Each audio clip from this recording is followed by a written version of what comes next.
আসসালামু আলাইকুম বন্ধুরা, কেমন আছেন সবাই? আশা করি অবশ্যই ভালো আছেন। তো আমাদের আয়কর সংক্রান্ত 3টা ভিডিও আমরা অলরেডি শেষ করেছি, ভিডিও লেকচার। তো আজকে আমাদের 4র্থ পর্ব। তো বাস্তবতার জন্য আসলে আয়কর জিনিসটা যতই আমরা বুঝতে চাই তত কিছুই কিন্তু বাকি থাকে যায়। তো এই জন্য আজকে আমরা ট্রাই করব, আপনি যে বাস্তব ফর্মগুলো পূরণ করবেন এগুলো পূরণ করার ক্ষেত্রেও আপনাকে আরো কিছু সূত্র জানা প্রয়োজন। আপনি চাইলেই যে কোনো একটা ফর্ম পূরণ করতে পারবেন না। আপনারা যে জিনিসগুলো শিখছেন, যখন বাস্তবে ফর্মের মধ্যে আমরা সেগুলো ফিল আপ করতে যাব, অনেক কিছুই তখন বুঝে আসবে না। তো এর জন্য আমরা আজকে প্রায় আরো একটি আমাদের মোটামুটি 50% থিওরি, 50% আমাদের প্র্যাকটিক্যাল থাকবে। এর মেইন কারণটা হচ্ছে আমরা আপনাদেরকে টোটাল যেই এখন পর্যন্ত 5টার মতো ফর্ম আছে সেগুলো আপনাদেরকে দেখানোর চেষ্টা করব। আর আপনি আপনার নিজের অথবা আপনার ক্লায়েন্টের কোন ফর্মটাতে দিলে ভালো হবে, আর পূর্বে এতদিন আপনারা যেগুলো একটু বুঝেছেন থিওরি, সেগুলোকে জাস্ট আরেকবার স্মরণ করায় দিব।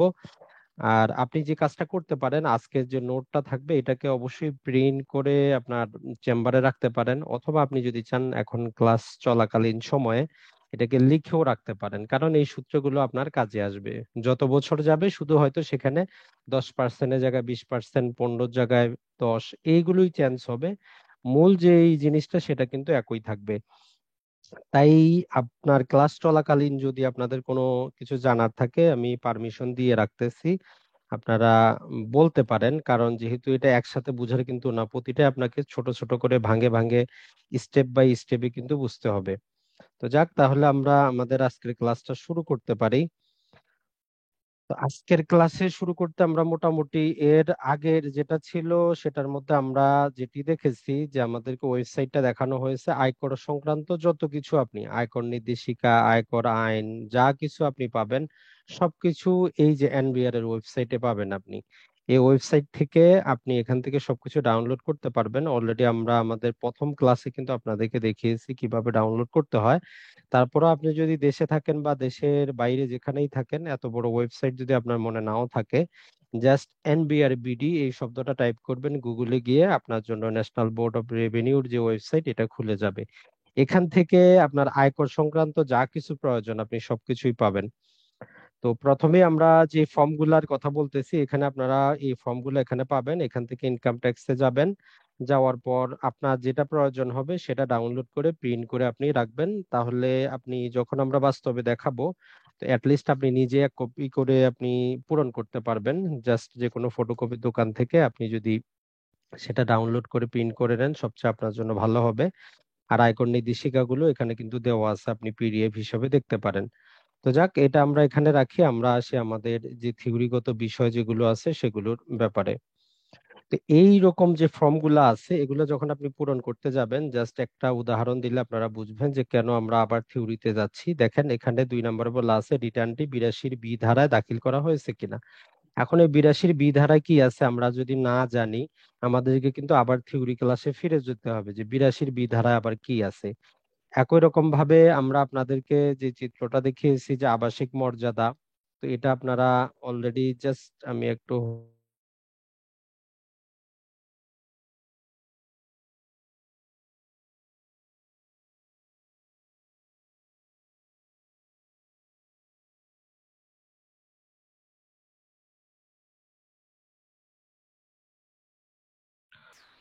তো যাই হোক, এই যে ছোট ছোট জিনিসগুলো আছে যেমন রিটার্নটি 82 বি ধারায় কিনা, আবাসিক মর্যাদা কি, তারপর এই যে গেজেটভুক্ত মুক্তিযোদ্ধাদের যে ইয়াটা, এগুলো কিন্তু আমাদেরকে পূরণ করতে হবে। আপনি টিক দিবেন কি দিবেন না। তারপর আপনার যে ইয়াটা আছে, আপনার আয় বছরটা কোনটা হবে, আপনার বেতনভোগীর ক্ষেত্রে নিয়োগকর্তার নাম, এই জিনিসগুলো পূরণ করতে কিন্তু আমাদের থিওরিগত জিনিসগুলো লাগবে। তো এই জন্য আমরা এই যেটি গত পর্বে আপনাদেরকে বুঝিয়েছি এটা আরেকটু সামারি করে দিব একটু পরে। প্রথমে আমরা আজকের যে সূত্র সেগুলো আমরা একটু আপনাদেরকে জানিয়ে দেই, যাতে আপনারা এগুলো লিখে রাখতে পারেন, আপনার কাজে আসে। তো প্রথমে আমরা চলে আসি, আপনি যদি একজন বেতনভোগী হন, আপনার ক্লায়েন্ট যদি বেতনভোগী হয়, সে যদি বেসরকারি চাকরিজীবী হয়, একটা কথা মনে রাখবেন, এখানে বেসরকারি শব্দটা আপনারা হাইলাইট করে রাখবেন, কারণ বেসরকারি চাকরিজীবীর এক প্রকারে হিসাব করতে হবে, সরকারি চাকরিজীবীর এক প্রকারে হিসাব করতে হবে।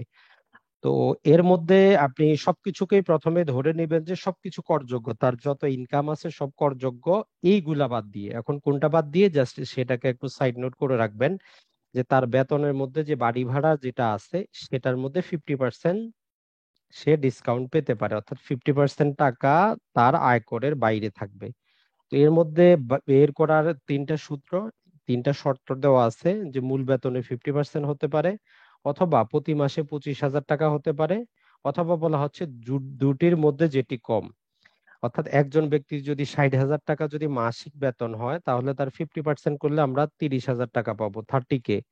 কিন্তু এখানে আমরা তার যদি এটা বের করতে যাই, বলা হচ্ছে যে তার মূল বেতনের 50% হতে পারে, অথবা মাসে 25,000 টাকা, দুটার মধ্যে যেটা কম। তো তাহলে তার বেতন ছিল 60,000, আমরা যদি 50% করি 30,000 হয়, কিন্তু আরেকটা সত্য হচ্ছে যে না, মাসে 25,000-এর বেশি হবে না। তো তাহলে এখান থেকে আমরা তার 60,000 থেকে 25,000-ই বাদ দিতে পারবো, বাকি 35,000 টাকা তার করযোগ্য। তাহলে এই সূত্রটা আমরা মনে রাখবো, যে বেসরকারি চাকরিজীবীর বাড়ি ভাড়ার ক্ষেত্রে তার মূল বেতনের 50% অথবা তার মাসে 25,000 টাকা করে, যেটা কম হবে সেটা আমরা বাদ দিব। যেমন আমরা এখানে উদাহরণ দিলাম, যে উদাহরণটা আপনারা দেখলেন, যে 60,000 টাকা যদি হয়, তাহলে বাড়ি ভাড়া এক্ষেত্রে অনেক, যে আপনারা ব্যাংক স্টেটমেন্ট গুলো পাবেন, এক্ষেত্রে পৃথক করে দেওয়া থাকতে পারে। কিছু কিছু আপনি যে স্যালারি সার্টিফিকেট পাবেন, সেখানে দেখবেন যে টোটালটা দেওয়া আছে, মূল বেতন এত, টোটাল এত, কোথাও আবার পৃথক করে দেওয়া আছে। যেমন ধরলাম যে এখানে তার মূল বেতন হচ্ছে 60,000 এবং বাড়ি ভাড়া দেওয়া আছে 26,000 টাকা প্রতি মাসে। তো তাহলে ওনার ক্ষেত্রে কি করবেন, বেতনের 50% নিলে আমরা 30,000 টাকা পাচ্ছি। আর আমাদের সূত্র হচ্ছে মাসে 25,000 টাকা সর্বনিম্ন, এর বেশি হবে না। কিন্তু এই 30,000, এই 60,000-এর অর্ধেক 30,000 হয়। আর ওনার বাড়ি ভাড়া দেওয়া হচ্ছে কত, 26,000 টাকা। আর এখানে আমরা, আমাদের সূত্র হচ্ছে 25,000 সর্বোচ্চ। তো এগুলোর মধ্যে আমরা সর্বোচ্চ তার এই 25,000 টাকাই বাদ দিতে পারবো, এর বেশি কিন্তু না। 25,000 টাকা করের বাইরে থাকবে। তো তাহলে এখান থেকে যদি আমরা দেখি, ওনার যে বাড়ি ভাড়া এখানে যেটা ছিল 26,000 টাকা প্রতি মাসে আসতেছিল, 25,000 যদি বাদ দেই, তাহলে প্রতি মাসে 1,000 করে যুক্ত হবে, 12 মাসে 12,000 টাকা। তো এইরকম ভাবে আপনারা বাড়ি ভাড়াটা হিসাব করবেন বেসরকারি চাকরিজীবীর। তাহলে এটা আপনাদের আর কোনো প্রকার কনফিউশন থাকার কথা না, যে বেসরকারি চাকরিজীবীর আমরা যখন আয়কর হিসাব করব, সেখান থেকে তার যে বাড়ি ভাড়া দেওয়া থাকবে, সেই বাড়ি ভাড়া থেকে আমরা কি করতে পারবো, কিছু টাকা বাদ দিতে পারবো। কিভাবে বাদ দিব, সেটা আমরা তার মূল যে বেতন সেটা যদি জানি, তার 50%, অথবা মাসে 25,000 টাকা, এই দুইটার মধ্যে যেটা কম হবে সেটা আমরা বাদ দিব। এখন চলে আসি আমরা চিকিৎসা ভাতা। তো চিকিৎসা ভাতার ক্ষেত্রে দুই প্রকারের চিকিৎসা, একটা হচ্ছে সাধারণ চিকিৎসা ভাতা, একটা হচ্ছে বিশেষ চিকিৎসা ভাতা। এখন আমরা যদি এই সাধারণ চিকিৎসা ভাতার ক্ষেত্রে যাই, উনি যে টাকাটা বেতন পাচ্ছেন, তার মূল বেতনের 10% আমরা হিসাব করতে পারবো, বাদ দিতে পারবো, অথবা বছরে 1,20,000 টাকা, এটা কিন্তু মাসে দেয়নি, তারা বছরে দিয়েছে, আমরা মাসে করে নিতে পারি 10,000 টাকা। অর্থাৎ হয় তার যে মূল বেতন থাকবে তার 10%, অথবা বছরে 1,20,000 টাকার মধ্যে যেটি কম হবে সেটি আমরা বাদ দিতে পারবো। তবে এক্ষেত্রে একটা এক্সেপশন দিয়েছে, যদি কোনো প্রতিবন্ধী হয়, ব্যক্তি যদি প্রতিবন্ধী হন, তার জন্য চিকিৎসা ভাতাটা 10 লক্ষ টাকা পর্যন্ত করের বাইরে থাকবে। তাহলে আমরা দুটা জিনিস বুঝলাম, প্রথমে বাড়ি ভাড়া যেটা আমাদের 50%, অথবা 25,000, চিকিৎসা ভাতা হচ্ছে 10,000, অথবা বছরে 1,20,000, দুটোর মধ্যে যেটি কম হবে। ব্যতিক্রম হচ্ছে আমাদের প্রতিবন্ধী হলে। এখন আসি বিশেষ চিকিৎসা ভাতা। এক্ষেত্রে যদি যেই নিয়োগকর্তা, যেই প্রতিষ্ঠান আছে, তারা যদি আপনাকে আপনার হার্ট, কিডনি, চক্ষু, লিভার এবং ক্যান্সারের চিকিৎসা, সার্জারির জন্য যদি টাকা যদি প্রোভাইড করে, সেটা সম্পূর্ণটা করমুক্ত থাকবে। তাহলে বিশেষ চিকিৎসা ভাতা যদি দিয়ে থাকে, সেটা করমুক্ত থাকবে। তবে এক্ষেত্রে আবার এক্সেপশন হচ্ছে, যদি ওই ব্যক্তি যদি কোম্পানির শেয়ার হোল্ডারের পরিচালক হয়, তার ক্ষেত্রে এটা প্রযোজ্য হবে না। এই যে ছোট ছোট আমরা যে জিনিসগুলো বললাম, এটা কিন্তু আপনার মাথায় থাকতে হবে, না হলে কিন্তু আপনি ভুল করবেন। তো এই জন্য ছোট করে আপনি লিখে নিতে পারেন, অথবা পরবর্তীতে এই পাতাটা প্রিন্ট করে রাখতে পারেন, তাহলে আপনার মনে থাকবে। আরো একবার বলে দেই, কারণ যাতে আমরা চাই ক্লাসটা করার সাথে সাথেই যাতে আপনাদের মাথায় ঢুকে, পৃথক করে আপনার যাতে ক্লাসে বসতে না হয়, বাসায় বসতে না হয়।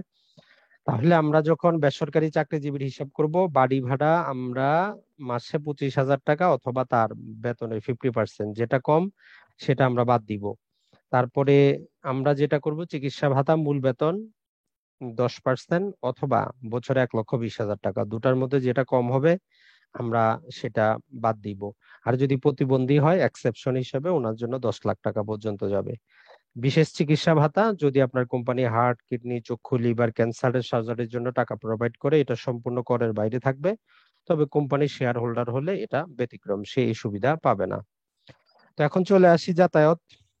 যেহেতু প্রতিটা কোম্পানি আপনাদেরকে যাতায়াতের ক্ষেত্রে করে, আপনাদের সাপ্লাই করে, হয়তো কেউ কোম্পানি থেকে ফ্রিতে দেয় অথবা টাকা পয়সা পেমেন্ট করে। তো যাতায়াতের ক্ষেত্রে যে নিয়মটা সেটা হচ্ছে, যদি গাড়ি যদি না দেয় সেক্ষেত্রে বছরে 30,000 টাকা পর্যন্ত, সর্বোচ্চ 30,000 টাকা পর্যন্ত মওকুফ। আর যদি কোম্পানি যদি গাড়ি প্রোভাইড করে, এই হিসাবটা আমরা অনেকে একটু ভুল করি, কারণ এই হিসাবের মধ্যে দেখেন কি বলা হচ্ছে, যদি কোম্পানি আপনাকে গাড়ি প্রোভাইড করে তাহলে মূল বেতনের 5% অথবা বছরে 60,000 টাকা।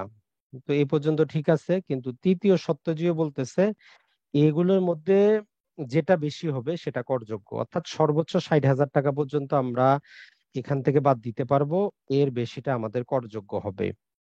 আগের গুলো ছিল করমুক্ত, এটা হচ্ছে করযোগ্য। তাহলে যদি গাড়ি দেয় তাহলে সর্বোচ্চ বছরে 60,000 টাকা পর্যন্ত আমরা মওকুফ পাবো, এর উপরে যেটা হবে সেটা করযোগ্য। তো আমরা অনেকগুলো দেখে ফেললাম, এখন আসি আমরা স্বীকৃত ভবিষ্যৎ তহবিলে, প্রভিডেন্ট ফান্ড যেগুলো থাকে, সেই প্রভিডেন্ট ফান্ডে যে টাকাটা আপনি দেন আয় বছরে, সেখান থেকে যদি সুদ আসে তাহলে সেটা হিসাবের ক্ষেত্রে কি হবে বলা হচ্ছে, মূল বেতনের 1/3, অর্থাৎ মূল বেতনটাকে 3 ভাগ করলে 3 ভাগের 1 ভাগ অথবা 14.5% হিসাবে, এই দুটার মধ্যে যেটা কম হবে সেটা করমুক্ত। এই হিসাবগুলো কিন্তু আপনারা একবারে না বুঝলে লিখে রাখবেন, ধীরে ধীরে বুঝবেন। তাহলে প্রভিডেন্ট ফান্ড থেকে যে মুনাফাটা আসতেছে সেটা আমরা হিসাব করব মূল বেতনের 1/3 অথবা 14.50, এইটা হিসাব করে যেটা কম হবে সেটা করমুক্ত। এখন আসি আমরা যে সরকার অনুমোদিত গ্র্যাচুইটি যেটা আছে সেটা 2,50,00,000 টাকা পর্যন্ত এটা থাকবে করমুক্ত। এর বাইরে যখন হবে সেটা হবে করযোগ্য, 2,50,00,000। মোটামুটি আমাদের একজন বেসরকারি চাকরিজীবীর ক্ষেত্রে আমরা যে কথাগুলো বললাম এগুলোই যথেষ্ট, এর বাইরে আপনার যাওয়ার দরকার নেই। অর্থাৎ একজন বেসরকারি চাকরিজীবী যদি আপনি আয়কর হিসাব করতে চান, এইগুলোই, এর বাইরে যেটা আছে মোটামুটি সেটা সবগুলোই করযোগ্য, শুধু এই ডিসকাউন্টটা আমরা পাবো। তাহলে বাড়ি ভাড়া, চিকিৎসা ভাতা, বিশেষ চিকিৎসা, যাতায়াত, যাতায়াত যদি গাড়ি থাকে, স্বীকৃত ভবিষ্যৎ তহবিল এবং সরকার অনুমোদিত যে গ্র্যাচুইটি আছে এগুলো। এটি গেল আমাদের যেই বেসরকারি ক্ষেত্রে। তো এখন এই সরকারি ক্ষেত্রে কি হবে, সরকারি ক্ষেত্রে যেটা মনে রাখবেন, সরকারি যারা চাকরিজীবী আছে এদের জন্য জাস্ট তাদের মূল বেতন, তাদের যে বোনাস জাস্ট আমরা নিচের দিকে পাবো, শুধু সেটাই করযোগ্য, বাকিগুলো কিন্তু করের বাইরে আছে। তো এখন আপনি যদি চলে যান দ্বিতীয় ধাপে, যেহেতু আমরা সবগুলো আপনাদেরকে দেখানোর কথা বলেছি, নিরাপত্তা জামানতের উপর সুদ, যেটা সেকশন 22 মোতাবেক হয়। যেমন আপনি যদি কোনো বন্ড ক্রয় করেন, ডিবেঞ্চার থাকে, সঞ্চয়পত্রে যদি ইনভেস্ট করেন, এইখান থেকে যে আপনার মুনাফাটা আসবে এগুলো বলা হয় নিরাপত্তা জামানতের উপর সুদ। আমাদের এই ধারাগুলোকে বলা হয় 82 ধারা। তো 82 ধারায় মানে হয় যে আপনি যে করটা পরিশোধ করলেন এটা চূড়ান্ত পরিশোধিত কর, অর্থাৎ আপনার যদি বছর শেষে অন্য কোনো কর নাও থাকে, এই যে যেটা জমা দিয়ে দিবেন 82 ধারায়, সেটা আর আপনি ফেরত পাবেন না। তো তাহলে আমাদের বন্ড, ডিবেঞ্চার, সঞ্চয়পত্র যদি কারো থাকে সেগুলো আমরা নিরাপত্তা জামানতের উপর সুদ সেকশন 22 মোতাবেক আমরা হিসাব করব। এক্ষেত্রে আমরা ওই সার্টিফিকেট গুলো নিব, কারণ এগুলো থেকে সরকার আপনার উৎস করটা কেটে তারপরে আপনাকে মুনাফাটা দেয়। তো আমরা ওইখান থেকে কাগজপাতি সবকিছু নিয়ে আমরা যখন এর মধ্যে দেখাবো আমাদের রিটার্নে, সরকার যেটা কেটে নিয়েছে সেটা সহ আমরা দেখাবো। দেখানোর পরে পরবর্তীতে যখন আমরা পরবর্তী কর দায়, তো সেখান থেকে আমরা মাইনাস করব যে সরকার কত টাকা নিয়েছে, যেটা আমরা গত পর্ব দেখিয়েছি, আজকে আরেকবার দেখিয়ে দিব। এখন আসি আমরা যাদের বাড়িঘর আছে, যেগুলো ভাড়া দেন, ভাড়া দিয়ে যারা ইনকাম করেন, অর্থাৎ গৃহ সম্পত্তি, ফ্ল্যাট ফ্লট যারা ভাড়া দেন, তাদের ক্ষেত্রে আয়করটা কিভাবে হিসাব হবে। তো এদের ক্ষেত্রে আপনাকে 12 মাসের যেটা করতে হবে, 12 মাসের ভাড়াটাই দেখাইতে হবে। আপনার যদি ফ্ল্যাট থাকে যেগুলো আপনি রেন্ট আউট করেন, 12 মাসেরটা দেখাবেন। এখন অনেকেই বলবেন যে ভাই আমার তো দুইটা তিনটা ফাঁকা ছিল, খালি ছিল, সেটা আমি কি করব?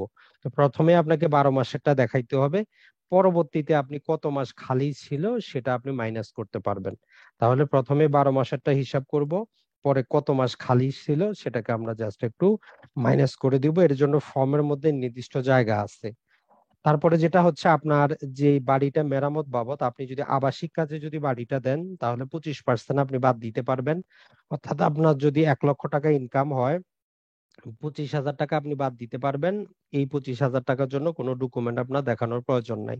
আর যদি সেটা আপনি বাণিজ্যিক কাজে যদি ভাড়া দেন তাহলে সেক্ষেত্রে 30% আপনি বাদ দিতে পারবেন কোনো প্রকার ডকুমেন্ট ছাড়াই। অর্থাৎ 1 লাখ টাকা ইনকাম হইলে 30,000 টাকা আয়করের বাইরে থাকবে। তারপর আপনার এই আয় বছরে আপনি যদি পৌর কর যদি পরিশোধ করেন, তার রসিদটা সংগ্রহ করবেন, সেটা বাদ দিতে পারবেন। যদি জমির খাজনা দেন সেটা বাদ দিতে পারবেন। যদি আপনার সেই বাড়ির বীমার কিস্তি পরিশোধ করেন সেটাও বাদ দিতে পারবেন। তবে এগুলা সবগুলা ডকুমেন্টের প্রয়োজন হবে। আপনি যে পৌর কর দিলেন, রসিদটা নিবেন, জমির খাজনা নিলেন দিলেন, দাখিলাটা দিলেন, আপনার যে বীমা আছে বীমার যে ডকুমেন্ট সেগুলো আপনার লাগবে। এটা ছাড়া আপনি যদি ব্যাংক থেকে লোন নিয়ে যদি আপনি বাড়ি নির্মাণ করেন বা পুনর্নির্মাণ করেন, সেক্ষেত্রে যে আপনি সুদগুলা দিবেন সেগুলো আপনি বাদ দিতে পারবেন। আর এক্ষেত্রে যারা বাড়িওয়ালা আছেন ওদের জন্য একটা হচ্ছে, যদি আপনার বাড়ি ভাড়া যদি 25,000 টাকার বেশি যদি হয় মান্থলি, আপনি নগদে নিতে পারবেন না। নগদে নিলেও সেই টাকাটা আপনাকে ব্যাংকে জমা করতে হবে। যদি জমা না করেন তাহলে যেই আপনার জন্য জরিমানাটা সেটা হচ্ছে, যেই আপনার আয়করটা আসবে, আয় খাত থেকে যে আয়টা আসলো সেটার 50% অথবা 5,000 টাকা আপনার জরিমানা হইতে পারে। তাহলে যারা এই বাড়িওয়ালা আছেন, 25,000 টাকার বেশি যদি আপনার মান্থলি যদি আপনার বাড়ি ভাড়া আসে, সেটা আপনি যদি নগদেও নেন সেটা ব্যাংকে জমা করতে হবে। যদি না করেন আপনার জন্য জরিমানার ব্যবস্থা আছে। জি ইউসুফ ভাই বলেন। না, এটা হচ্ছে যে কি একটা ফ্ল্যাটের জন্য না পুরো বাড়ির জন্য? একটা বাড়িতে ধরেন 5টা ফ্ল্যাট আছে, না না, তো আপনার 5,000 টোটাল টাকা করে। টোটাল বাড়ি ভাড়া, টোটাল বাড়ি ভাড়া যদি 25,000-এর বেশি মাসে, ঠিক আছে। জি জি জি, মানে ঠিক আছে। ফ্ল্যাট একটা হোক আর 10টা হোক তাতে যা আসে না, টোটাল যদি আপনার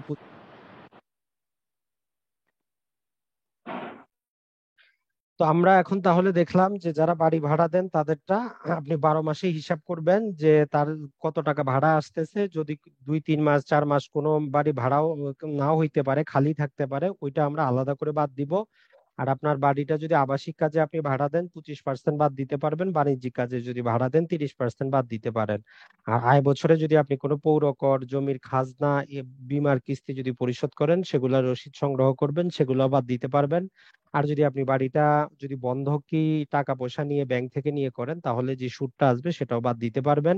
আর বিশেষ নিয়ম হচ্ছে 25,000 টাকার উপরে যদি আপনার বাড়ি ভাড়া হয় মাসে, তাহলে আপনাকে যেটা করতে হবে ব্যাংকের মাধ্যমে টাকাগুলো নিতে হবে, অথবা ক্যাশ নিলেও ব্যাংকে জমা করতে হবে। যদি না করেন তাহলে আপনি যে ইনকামটা আসতেছে বাড়ি ভাড়া থেকে তার 50% অথবা সর্বোচ্চ 5,000 টাকা জরিমানা হইতে পারে।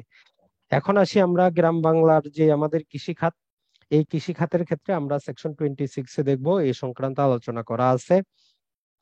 কৃষি খাতে আপনি উৎপাদন বাবদ 60% বাদ দিতে পারবেন। আপনার যদি 1 লক্ষ টাকা কৃষি খাত থেকে ইনকাম আসে, আপনি তার উৎপাদন খরচ বাবদ 60,000 টাকা বাদ দিতে পারবেন। তার মানে কৃষি যখন আপনারা হিসাব করবেন একজন ব্যক্তির কৃষি আয়, উৎপাদন খরচ বাবদ আমরা 60,000 টাকা বাদ দিতে পারবো, 60% বাদ দিতে পারবো। আর কৃষি খাতের জন্য বিশেষ যে ছাড়টা হচ্ছে 2 লাখ টাকা পর্যন্ত, সেটা হচ্ছে করমুক্ত। তাহলে কৃষি ক্ষেত্রে আমরা 60% পর্যন্ত ছাড় দিব, অর্থাৎ উৎপাদন খরচ হিসাবে বাদ দিব। আর 2 লাখ টাকা পর্যন্ত আমাদের কৃষি খাতের করমুক্ত থাকবে। এখন চলে আসি আমরা যারা ব্যবসা অথবা পেশা খাতে যারা আছেন, যাদের জন্য সেকশন 28 প্রযোজ্য। তো এক্ষেত্রে ব্যবসার ক্ষেত্রে আপনি প্রথমেই যেটা করবেন, সেক্ষেত্রে যে গ্রোস মুনাফা যেটা, অর্থাৎ একটা উদাহরণ যদি দেই, একজন যদি ব্যবসায়ী হন, উনি যদি 1 লাখ টাকা যদি জিনিস ক্রয় করেন, ক্রয় করার পরে আয় বছরে উনি কি করলেন, আবার ওই জিনিসগুলোকে 1.5 লাখ টাকা বিক্রি করলেন। তাহলে প্রথমে আমরা কি করব, 1.5 লাখ থেকে 1 লাখ যদি বাদ দেই তাহলে কত হচ্ছে আমাদের 50,000 টাকা। তাহলে তার গ্রোস মুনাফা হচ্ছে 50,000। এখন এই মুনাফা থেকে তার কর্মচারী বেতন আছে, তার দোকানের ইলেকট্রিক বিল আছে, নানা প্রকার খরচ আছে, এগুলো বাদ দিয়ে আমরা তখন তার ইয়াটা হিসাব করব। অন্যান্য খরচ বাদ দিব, বাদ দেওয়ার পর তার জিনিসটা আসবে। তাহলে যারা ব্যবসা অথবা পেশা খাতে আছেন, এদের ক্ষেত্রে প্রথমে আমরা যেটা করব তার মুনাফাটা হিসাব করব। এখন যারা আইনজীবী আছেন ওনারা হচ্ছেন পেশা খাতের।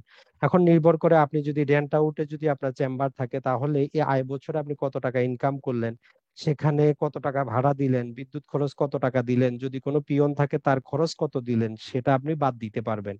এগুলো বাদ দেওয়ার পর তখন আপনার নেট যে ইনকাম সেটার উপর আয়কর আসবে। তাহলে ব্যবসার ক্ষেত্রে আমরা যেটা করব, প্রথমে গ্রোস মুনাফাটা হিসাব করব। সেখান থেকে এখন ব্যবসার করার জন্য যে খরচটা হয়েছে, কর্মচারীর বেতন, দোকান ভাড়া, দোকানের যে আনুষঙ্গিক আরো খরচ আছে, দোকানে যদি আপনার হোল্ডিং ট্যাক্স যদি থাকে, পৌরসভার কর, সেইগুলা বাদ দিব। এই দুইটা করার পরে তারপরে যে টাকাটা আসবে সেই টাকাটা হবে আমাদের করযোগ্য। এখন আসি আমরা মূলধনী মানে হচ্ছেন যারা জায়গা জমি বিক্রি করে যে ইনকাম গুলা হচ্ছে সেগুলোর ক্ষেত্রে সেকশন 31। এক্ষেত্রে যেটা আপনাকে হিসাব করতে হবে, দুই প্রকারের ব্যক্তি আসতে পারে। একটা হচ্ছে আপনি সম্পত্তি বিক্রি করতে পারেন, আরেকজন সম্পত্তি কিন্তু ক্রয় করতে পারে। তো যিনি সম্পত্তিটা কি করতেছেন, ক্রয় করতেছেন, সম্পত্তি দলিল রেজিস্ট্রেশন করার সময় আমরা এক প্রকারের কর কিন্তু পরিশোধ করি। তবে যদিও আমাদের বাংলাদেশের বাস্তবতা, যিনি ক্রয় করেন উনি সম্পূর্ণ টাকা পয়সা পরিশোধ করেন, কিন্তু উৎস করটা যেটা হয় ওটা কিন্তু বিক্রেতাকে পরিশোধ করতে হয়। তো এই জন্য এরকম যদি কোনো সম্পত্তি আপনি বিক্রি করে টাকা পয়সা ইনকাম করেন তাহলে আপনি সেই দলিলের সার্টিফাইড কপিটা আর যেই টাকাটা পরিশোধ করা হয়েছে সে তার যদি আপনার কাছে যদি থাকে চালানের কপি ভালো, আর না হলে দলিলে লেখা থাকে যে আপনি কত টাকা উৎস করটা পেমেন্ট করেছেন, সেটা আপনি হিসাব করতে পারবেন। আর এক্ষেত্রে যিনি সম্পত্তিটা ক্রয় করলেন তার ক্ষেত্রে যেটা যুক্ত হবে, যে ধরলাম আপনি 1 লাখ টাকার সম্পত্তি ক্রয় করছেন, প্লাস ওই সম্পত্তি রেজিস্ট্রেশন করার জন্য যেটা করা হয়েছে 20,000 টাকা খরচ হয়েছে, তাহলে আপনার টোটাল যে অ্যাসেটটা আসবে সেটা তখন ওই রেজিস্ট্রেশন খরচ আর সম্পত্তির মূল্য দুইটা একসাথে যুক্ত হয় 1,20,000 টাকা আপনার অ্যাসেট হয়ে যাবে। আপনি 1 লাখ টাকা জিনিস ক্রয় করছেন, 20,000 টাকা রেজিস্ট্রেশন খরচ হয়েছে, তাহলে টোটাল অ্যাসেট হবে আপনার 1,20,000 টাকা। এখন আসি আমরা অন্যান্য উৎসের যে আয়, সেকশন 33। যেমন আপনার ব্যাংকে যদি আপনার টাকা জমা থাকে, এফডিআর থাকে, লটারি, বক্তৃতা, বিভিন্ন প্রকার লেখনির মাধ্যমে যদি আপনি সম্মানী পান, এগুলিকে বলা হয় যে ভিন্ন খাতের যে আপনার আয়। এগুলো হিসাব করার ক্ষেত্রে একই রকম। যেমন ধরেন যে আপনি যদি কোনো বক্তৃতা দেন সেক্ষেত্রে আপনি ওইখানে যে গেলেন আপনার আসা যাওয়ার খরচটা বাদ দিতে পারবেন। যদি হোটেলে আপনাকে নিজে থেকে থাকতে হয় সেটা আপনি বাদ দিতে পারবেন। অর্থাৎ নেট যে টাকাটা জাস্ট জাস্ট সেইটাই। অথবা কোনো কোনো ক্ষেত্রে কোনো কোনো জায়গায় বক্তৃতা বা লেখনী সম্মানী তারা সরকারের করটা নিয়ে কেটে তারপরে আপনাকে দেয়। তো যদি সেটা কেটে রাখে তাহলে সেটা সহ আপনি হিসাব করবেন। যদি তারা যদি আপনার থেকে উৎসকরটা কেটে নেয় তাহলে সেটা সহ হিসাব করবেন। আর যদি না কাটে তাহলে তো কোনো সমস্যা নেই। এখন আসি আমরা যারা পার্টনারশিপ অ্যাক্টের মাধ্যমে পার্টনারশিপ করে যারা ব্যবসাপাতি করেন, পার্টনারশিপের যে আয়গুলা, সেগুলার ক্ষেত্রে যেটা করতে হবে আপনাকে, পার্টনারশিপ থেকে আপনি যে টাকাটা পাবেন সেই টাকাটা আপনার যে করযোগ্য আয়ের মধ্যে সরাসরি ইনক্লুড হয়ে যাবে। যে ধরলাম আপনার 4 লাখ টাকা করযোগ্য আয় আপনি বের করলেন, আর পার্টনারশিপ ব্যবসা থেকে আপনি আরো 1 লাখ টাকা পাইলেন, তাহলে টোটাল আপনার চলে আসবে 5 লাখ। এখন এই পার্টনারশিপের ক্ষেত্রে যে এই মুনাফাটা হয়েছে সেখানে কিন্তু আপনি আয়কর দিচ্ছেন। তো এই জন্য সেখান থেকে আপনি রেয়ায়ত পাবেন। তো এই রেয়ায়ত কিভাবে হিসাব করা হয়, রেয়ায়তের একটা সূত্র হচ্ছে যে আপনি প্রথমে যেটা করবেন, 4 লাখ টাকা আপনার মূল ছিল, পার্টনারশিপ থেকে 1 লাখ টাকা পাইছেন, টোটাল 5 লাখ টাকার আপনার কয় টাকা কর আসতেছে, এটাকে বলতেছি আমরা মোট প্রদেয় কর। এই মোট প্রদেয় করের সাথে আপনি ফার্মে যে 1 লাখ টাকা পাইলেন এটাকে গুণ দিবেন। দেওয়ার পর নিচে আপনি মোট আয়টা দিয়ে আবার ভাগ দিয়ে দিবেন, তাহলে আপনি দেখবেন আপনার যে আয়তের পরিমাণটা কিন্তু বের হয়ে যাবে। তো এইভাবে আপনারা করতে পারবেন। আর বাস্তব যেহেতু আমাদের প্র্যাকটিক্যাল ক্লাস আছে সেখানে কিছু জিনিস আছে সেগুলো দ্বারা আরো সহজে বুঝতে পারবেন। আর যারা সরকারি চাকরিজীবীর ক্ষেত্রে বললাম যে সরকারি চাকরিজীবী শুধুমাত্র মূল বেতন, উৎসব ভাতা এবং বোনাস এই তিনটাই করযোগ্য। আর তাদের যে একটা নতুন করে বাংলা নববর্ষ ভাতা চালু করা হয়েছে সেটা এনবিআর পরবর্তীতে ক্লিয়ার করেছে যে এটা করমুক্ত থাকবে। বাংলা নববর্ষ ভাতাটা করের যোগ্য হবে না। তাহলে সরকারি চাকরিজীবী যদি হিসাব করেন তার শুধু মূল বেতন, উৎসব ভাতা এবং বোনাস এই তিনটাই আপনারা করের আওতায় আনবেন। বাকি কত পাইছে সেগুলা বাদ দিয়ে দিতে হবে, সেগুলা আসবে না। আর বাংলা নববর্ষ ভাতা এটা করমুক্ত থাকবে। এটা ছিল মোটামুটি আমাদের থিওরিগত ক্লাস। যদি এক্ষেত্রে আপনারা নাও বুঝেন টেনশনের কোনো কারণ নাই, যেটা বললাম জাস্ট সূত্রগুলো একটু বোঝার চেষ্টা করবেন। এখন আসি আমরা রিটার্ন ফর্ম। এখন পর্যন্ত যে রিটার্ন ফর্ম গুলো আছে আপনি নিজে কোনটাতে দিবেন বা আপনার ক্লায়েন্টকে কোনটাতে দিয়ে দিবেন, তো মনে রাখবেন আমরা এখন পর্যন্ত যে রিটার্ন ফর্ম গুলা পাচ্ছি এক্ষেত্রে সবার জন্য দুই প্রকারের কিন্তু রিটার্ন ফর্ম আছে। এই দুইটা রিটার্ন ফর্ম, একটা 16 সালের পূর্বে ছিল, একটা 16 সালের পরে নিয়ে আসা হয়েছে। তো দুইটাই চালু আছে, আপনি যে কোনোটাতেই দিতে পারেন। যেটা আইটি 11 ঘ এ, এটার মধ্যে যেটা এটা হচ্ছে যে একটা ফর্মের ভিতরে সবকিছু দেওয়া আছে। আপনি যদি বেতনভোগী হন, পেশাজীবী হন, কৃষি খাতে আয় থাকে, ওই ভিতরে পৃথক পৃথক করে জায়গা দেওয়া আছে। অর্থাৎ লম্বা চড়া প্রায় মোটামুটি 8 পাতার ফর্মটা, তো আপনি সেটার মধ্যে দিতে পারেন।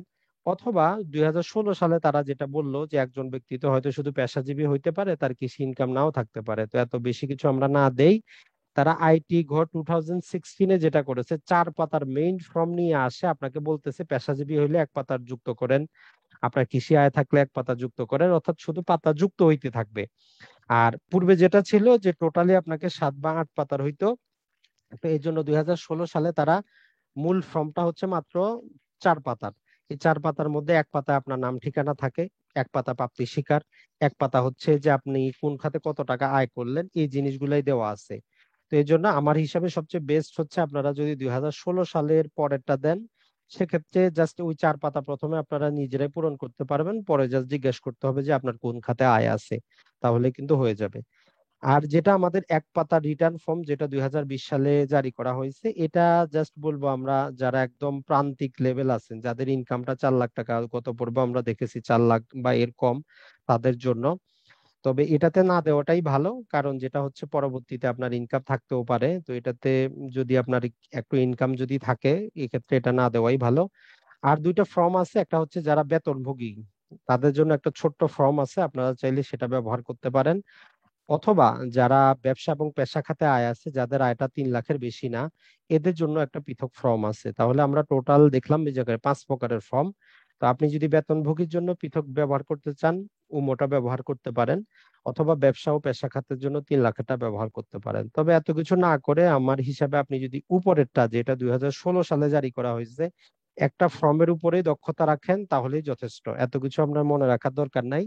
আমাদের নেক্সট পর্বে মিয়াজি ভাই আপনাদেরকে যে 2016 সালের আগে যেটা আছে, যেটা সবাই বেশি ব্যবহার করে, যেহেতু পুরাতনটাতে লিখতে লিখতে সবাই অভ্যস্ত হয়ে গেছে, তো সেটা আপনাদেরকে দেখাবেন যে সেটাতে আপনারা কিভাবে পূরণ করবেন। আজকের ভিডিওতে আমরা যেটা করব, 1 পাতা রিটার্নটা দেখাবো এবং 2016-র পরে প্রথম 4 পাতাটা আমরা জাস্ট দেখাবো। আর একটা ক্লাসে যে পরবর্তী যে অ্যাড করবেন, চাকরিজীবী হইলে 1 পাতা, পেশাজীবী হইলে 1 পাতা, গৃহ সম্পত্তি থেকে আয় থাকলে 1 পাতা, ওই পাতাগুলো আপনাদেরকে অ্যাড করা শিখাবো, তাতে আপনাদের জন্য যথেষ্ট হবে। তো আমরা গত পর্বেও দেখেছি যে 1 পাতা রিটার্ন ফর্ম পূরণ করার জন্য আপনার সত্য হইলো আপনার আয় 4 লাখের বেশি হবে না, মোট সম্পত্তি 40 লাখের বেশি হবে না। এটা হচ্ছে প্রথম সত্য। এটার পরেও আরো যে সত্যটা তারা লাগিয়ে দিয়েছে, সেটা হচ্ছে মেইন হচ্ছে যে আপনার কি থাকবে না, কোনো মোটর গাড়ি আপনার মালিকানায় থাকবে না, আয় বছরের শেষ দিনে মোটর গাড়ি থাকবে না। সিটি কর্পোরেশন এলাকায় কোনো আপনার গৃহ সম্পত্তির বিনিয়োগ বা আপনি মালিক হইলে 1 পাতার ফর্মে আপনি রিটার্ন দাখিল করতে পারবেন না। আর 1 পাতার ফর্মে আপনার যে মোট সম্পদ, এগুলো দেখানোটা অপশনাল, আপনি চাইলে দেখাতে পারেন। আর এটাকে সার্বজনীন স্বনির্ধারণী ফর্ম হিসেবে ঘোষণা করা হয়। তাহলে 1 পাতাটা আপনারা কাদের দিবেন? যারা স্টুডেন্ট, কোনো ইনকাম নাই, সঞ্চয়পত্র মাত্র 2 লাখ টাকা ইনকাম, আর হয়তো অন্য ইনকামও নাই, হয়তো গৃহিণী জাস্ট স্বামীর কাছ থেকে কিছু গিফট পাইছে, সঞ্চয়পত্রের জন্য করছে, তো তাদের জন্য আপনারা 1 পাতার ফর্মটা ব্যবহার করে দিয়ে দিতে পারেন, খুবই ইজি, কোনো সমস্যা নাই।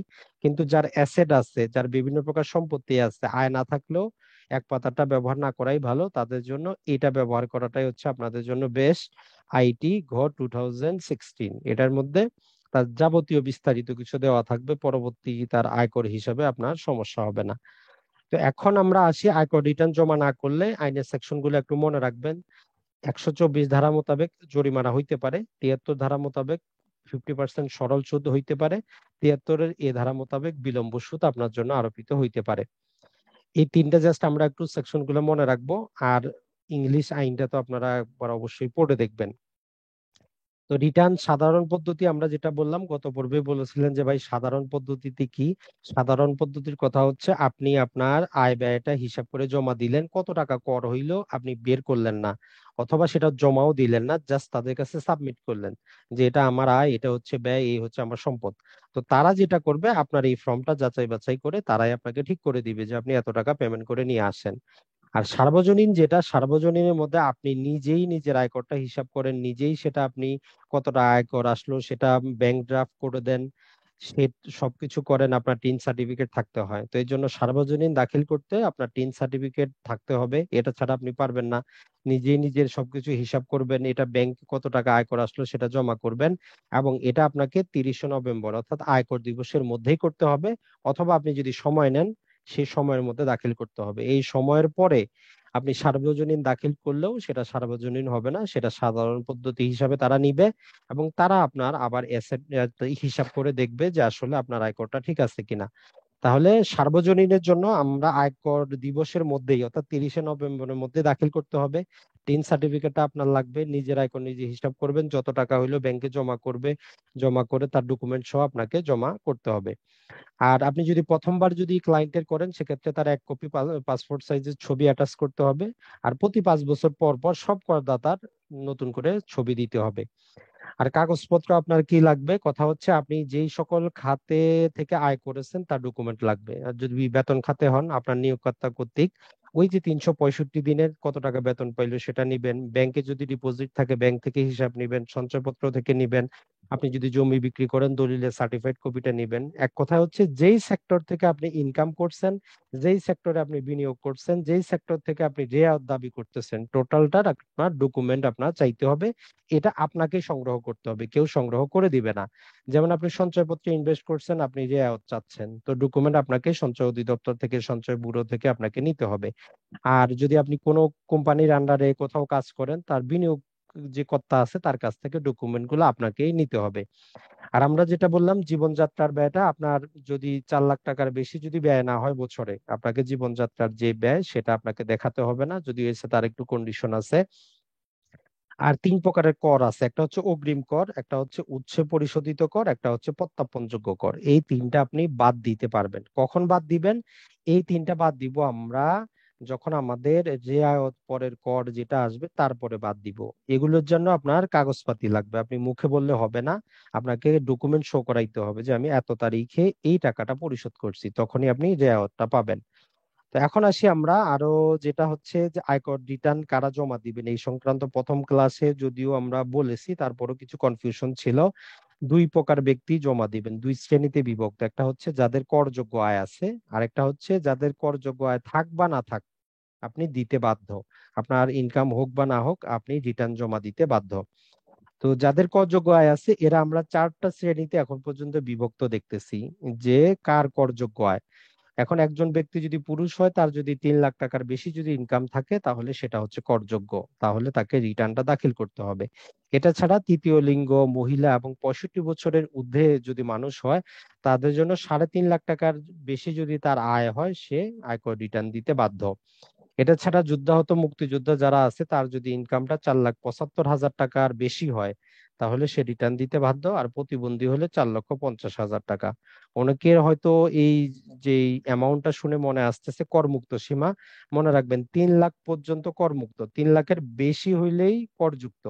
তো জাস্ট ওইটাকে একটু মনে রাখলে আপনার হয়ে যাবে যে 3 লাখের বেশি ইনকাম হইলে আপনাকে রিটার্নটা দাখিল করতে হবে। আর যারা আবশ্যিকভাবে রিটার্ন দাখিল করতে হবে, প্রথম পর্বে আমরা আপনাদেরকে পড়িয়েছি অথবা নির্দেশিকা দেওয়া আছে, 22 প্রকারের ব্যক্তি আছেন যাদেরকে তার আয় থাক বা না থাক সে বাধ্যতামূলক ভাবে তাকে রিটার্নটা দাখিল করতে হবে। এখন পর্যন্ত 3 জন ব্যক্তি আছেন যাদের টিন সার্টিফিকেট থাকার পরেও তাদেরকে দাখিল করতে হবে না, আয়কর রিটার্নই দাখিল করতে হবে না। একটা হচ্ছে বাংলাদেশে ফিক্সড বেজ নেই এমন অনিবাসীকে, তো আশা করি অনিবাসীকে সেটা আপনাদের আর বলার অপেক্ষা রাখে না, এটা সংজ্ঞা থেকে বুঝে নেবেন অনিবাসীকে।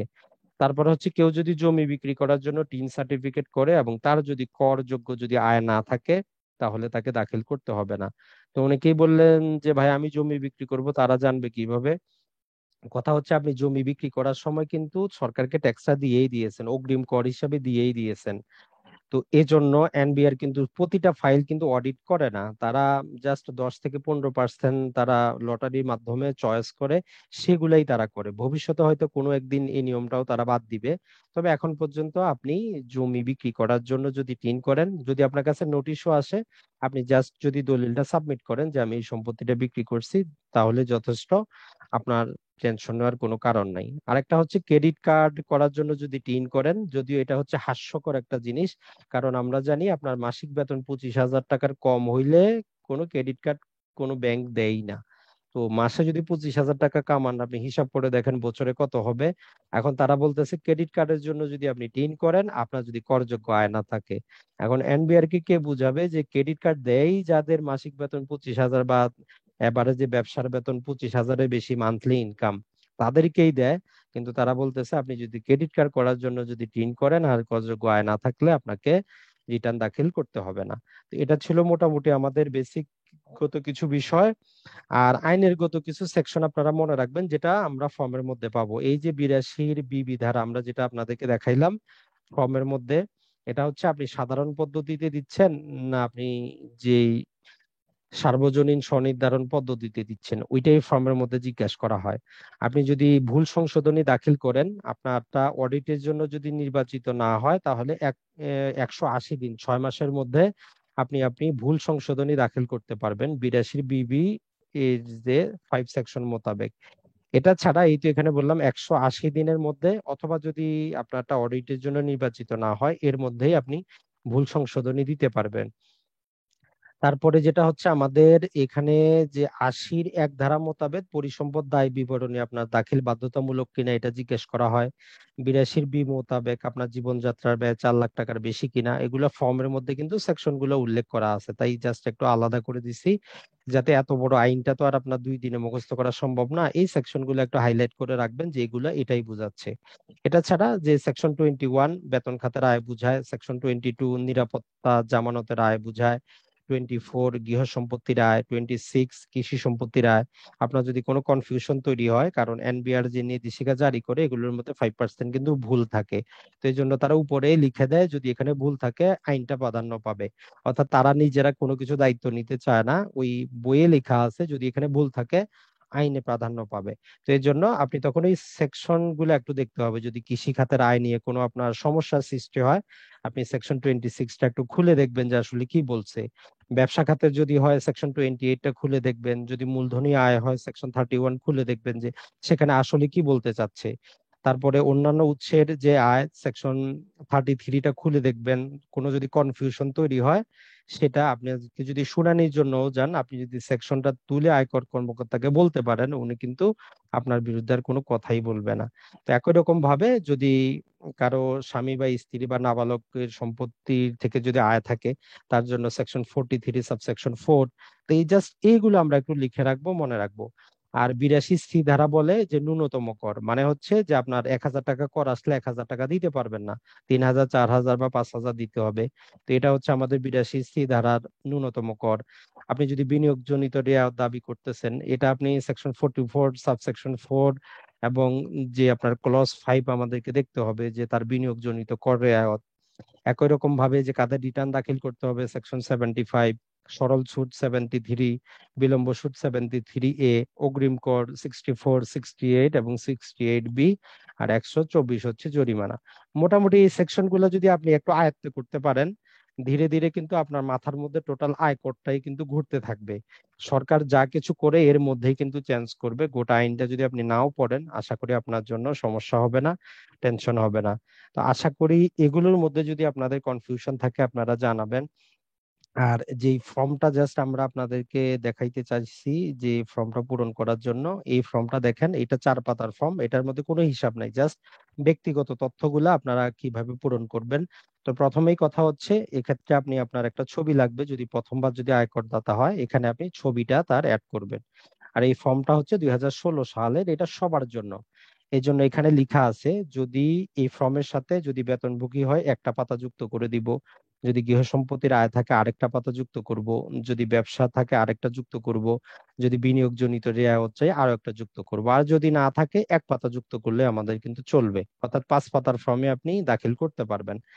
তো এগুলার ক্ষেত্রে দেখেন যে কর বছর কোনটা, আমরা কিন্তু আপনাদেরকে সংজ্ঞাগুলো ভালো করে পড়াইছি যে কোনটা কর বছর। কর বছর হচ্ছে আয় বছরের পরেরটা। তো এটা হবে আমাদের 2000, এটা আমাদের 2021 এবং 2022, এটা হচ্ছে আমাদের কর বছর। 2 নম্বরে বলতেছে এই রিটার্নটা 82 বিবি ধারায় দাখিল করা হচ্ছে কিনা, মানে এটা সাধারণ না সার্বজনীন। তো এটা হচ্ছে যে সার্বজনীন, তো এটার জন্য আমরা হ্যাঁ অপশনে ক্লিক করব। তারপরে করদাতার নাম, এটা তো বোঝার কিছুই নেই, তার নামটা লিখবেন। পুরুষ না স্ত্রী সেটা আপনার অবস্থার উপর নির্ভর করে। 12 ডিজিটের যে টিন সার্টিফিকেট, এটা আপনি টিন সার্টিফিকেটটা দেখেই লিখতে হবে। আর 2012 সালের পূর্বে যদি পুরাতনটা যদি থাকে লিখবেন, না থাকলে এখানে লিখে দিবেন প্রযোজ্য না। তারপরে সার্কেলটা, এটা আপনি টিন সার্টিফিকেটেই পাবেন যে আপনার সার্কেলটা কত হচ্ছে, সেখানে লিখে দিবেন। করাঞ্চল আপনি টিন সার্টিফিকেটেই পাবেন। তারপরে আবাসিক মর্যাদার ক্ষেত্রে নিবাসী না অনিবাসী আপনাদেরকে আমরা কিন্তু পূর্বেই শিখিয়েছি, যদি 182 দিন বা এর বেশি বাংলাদেশে থাকে সে হবে নিবাসী। অথবা আরেকটা ক্রাইটেরিয়া ছিল এক আয় বছরে 90 দিন এবং পূর্ববর্তী 4 বছরে 365 দিন। তো হিসাবটা করে আপনি নিবাসী না অনিবাসী এটা ক্লিক করে দিবেন। ম্যাক্সিমাম নিবাসী হয়ে থাকেন, সামান্য ক্ষেত্রে অনিবাসী আসে। তো 10 নম্বরটা একটু গুরুত্বপূর্ণ, কারণ আপনি যার আয়করটা হিসাব করতেছেন, এখন উনি যদি যুদ্ধাহত মুক্তিযোদ্ধা হন এখানে ক্লিক করবেন। কেন ক্লিক করবেন? তার জন্য করমুক্ত সীমাটা বেশি, 4,75,000। প্রতিবন্ধী হইলে তার জন্য 4,50,000, এই জন্য ক্লিক করে দিতে হবে যে আপনি প্রতিবন্ধীর হয়ে দাখিল করতেছেন। অথবা 65 বছর বা তার বেশি যদি করদাতা হয় তার জন্য 3,50,000, এই জন্য ক্লিক করে দিতে হবে। আর যদি কোনো অভিভাবকের প্রতিবন্ধী ছেলে সন্তান থাকে, তার যদি রিটার্ন দাখিল করেন, ক্লিক এই জন্যই করতে হবে কারণ তার জন্য 50,000 টাকা সে করমুক্ত বেশি পাবে। তো এই 10 নম্বরটা নির্ভর করবে আপনার ক্লায়েন্টের উপর, যে কোন প্রকারের ক্লায়েন্ট এটা আপনি সাবমিট করতেছেন। তারপরে জন্ম তারিখ দিন মাস এটা তো কিছু বোঝার নাই, এটা আপনি আইডি কার্ড দেখে করবেন। আর আয় বছর কোনটা হবে? আয় বছর হবে আমাদের এখান থেকে 1/7/2020। 1/7/2020 থেকে নিয়ে আমাদের 30শে জুন 2021, 30/6 আমাদের 2021, এটা হচ্ছে আমাদের আয় বছর। আর এখন যদি আপনি বেতনভোগীর ক্ষেত্রে যদি আপনি সাবমিট করেন, তাহলে বেতনভোগীর নিয়োগকর্তার নামটা এখানে লিখবেন, যে কোন কোম্পানির আন্ডারে কাজটা করতেছে, যাবতীয় নামটা লিখবেন। তারপরে 14 নম্বরে এখন করদাতার উপর নির্ভর করে, স্বামী হইলে স্ত্রী, স্ত্রী হইলে স্বামীর নাম, যদি তাদের টিন থাকে লিখবেন, না থাকলে প্রযোজ্য না। পিতার নাম, মাতার নাম, বর্তমান ঠিকানা, স্থায়ী ঠিকানা। তো মোটামুটি এটা হচ্ছে প্রথম পাতা, যেখানে আপনার করদাতার ব্যক্তিগত তথ্যগুলো থাকতেছে। এখন আমরা তারপরে যদি আর জাস্ট আপনারা যখন এটা প্রিন্ট করবেন, এটাকে কিন্তু আপনি, এটা ওয়ার্ড আকারে পাওয়া যায়, তো এই জন্য আপনি চাইলে একটু বড় করতে পারেন। আর A4 সাইজে করতে হলে ফন্টটাকে একটু ছোট করবেন, তাহলে এটা এক পাতায় চলে আসবেন। এখানে কিন্তু এটা দ্বিতীয় পাতায় চলে আসছে। আপনি একটা মোবাইল নাম্বার দিয়ে দিবেন, ইমেল অ্যাড্রেস দিয়ে দিবেন, জাতীয় পরিচয়পত্র নাম্বার। আর যদি ব্যবসার নিবন্ধন নাম্বার যদি থাকে, কারণ আপনি যদি কোনো প্রতিষ্ঠানের অধীনে কাজ করেন তার বিন নাম্বার হয় একটা, বিজনেস আইডেন্টিফিকেশন নাম্বার আছে, সেই নাম্বারটা আপনাকে কালেক্ট করে সেটা এখানে দিতে হবে, ব্যবসার নিবন্ধন নাম্বার। তারপরে চলে আসি আমরা আয়কর বিবরণী। এটা আজকে জাস্ট আমরা দেখাবো না, এখানে প্রথমে আপনি টিন সার্টিফিকেটটা লিখবেন, তার টিন সার্টিফিকেটটা কত। তারপরে আসবে আপনি কার হিসাবটা করতেছেন, বেতনভোগী হইলে তফসিল দেখেন 24-এ সংযুক্ত করছেন কিনা, সেটা এখানে আপনাকে লিখতে হবে। তো আমরা জাস্ট এটা আপনাদেরকে একটু দেখাচ্ছি যে এটা এরকমই থাক। আমরা যখন হিসাব করব, যদি বেতনভোগীর হয় তাহলে জাস্ট এখানে আমরা বেতনভোগীর পাতাটা, এই যে 24-এর যেটা বলতেছে এটা অ্যাড করব, পৃথক একটা পাতা আছে, এখানে শুধু টাকার পরিমাণ লিখে দিব যে এখানে টোটাল কত টাকা তার আমরা করযোগ্য আয় পাইলাম।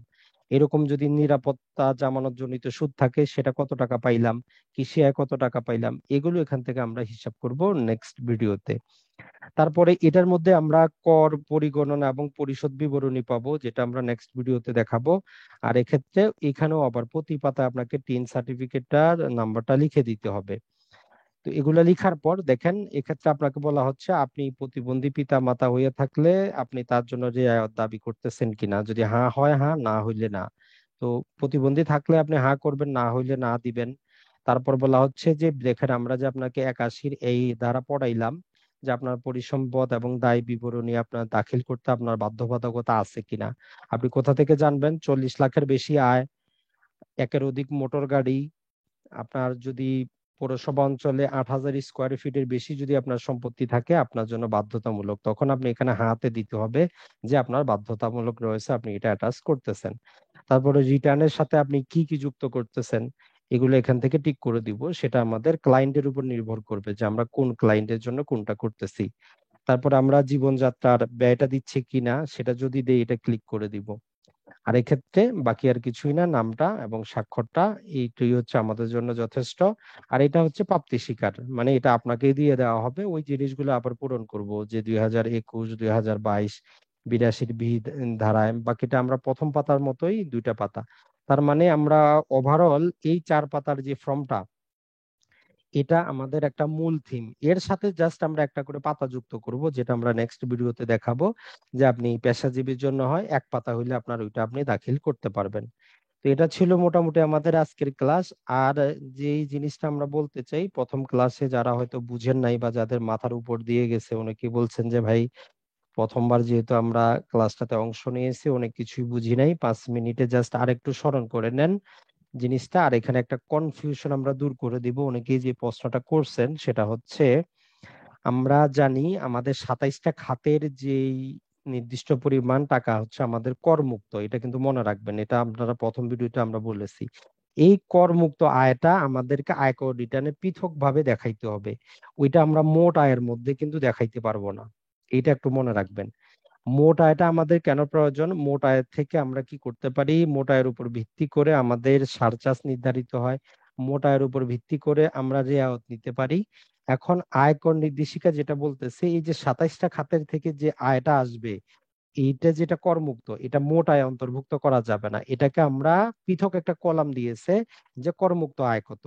তাই এই 27টা খাত আমরা মনে রাখবো এবং করমুক্ত সীমা কত আমরা পৃথক করে রাখবো।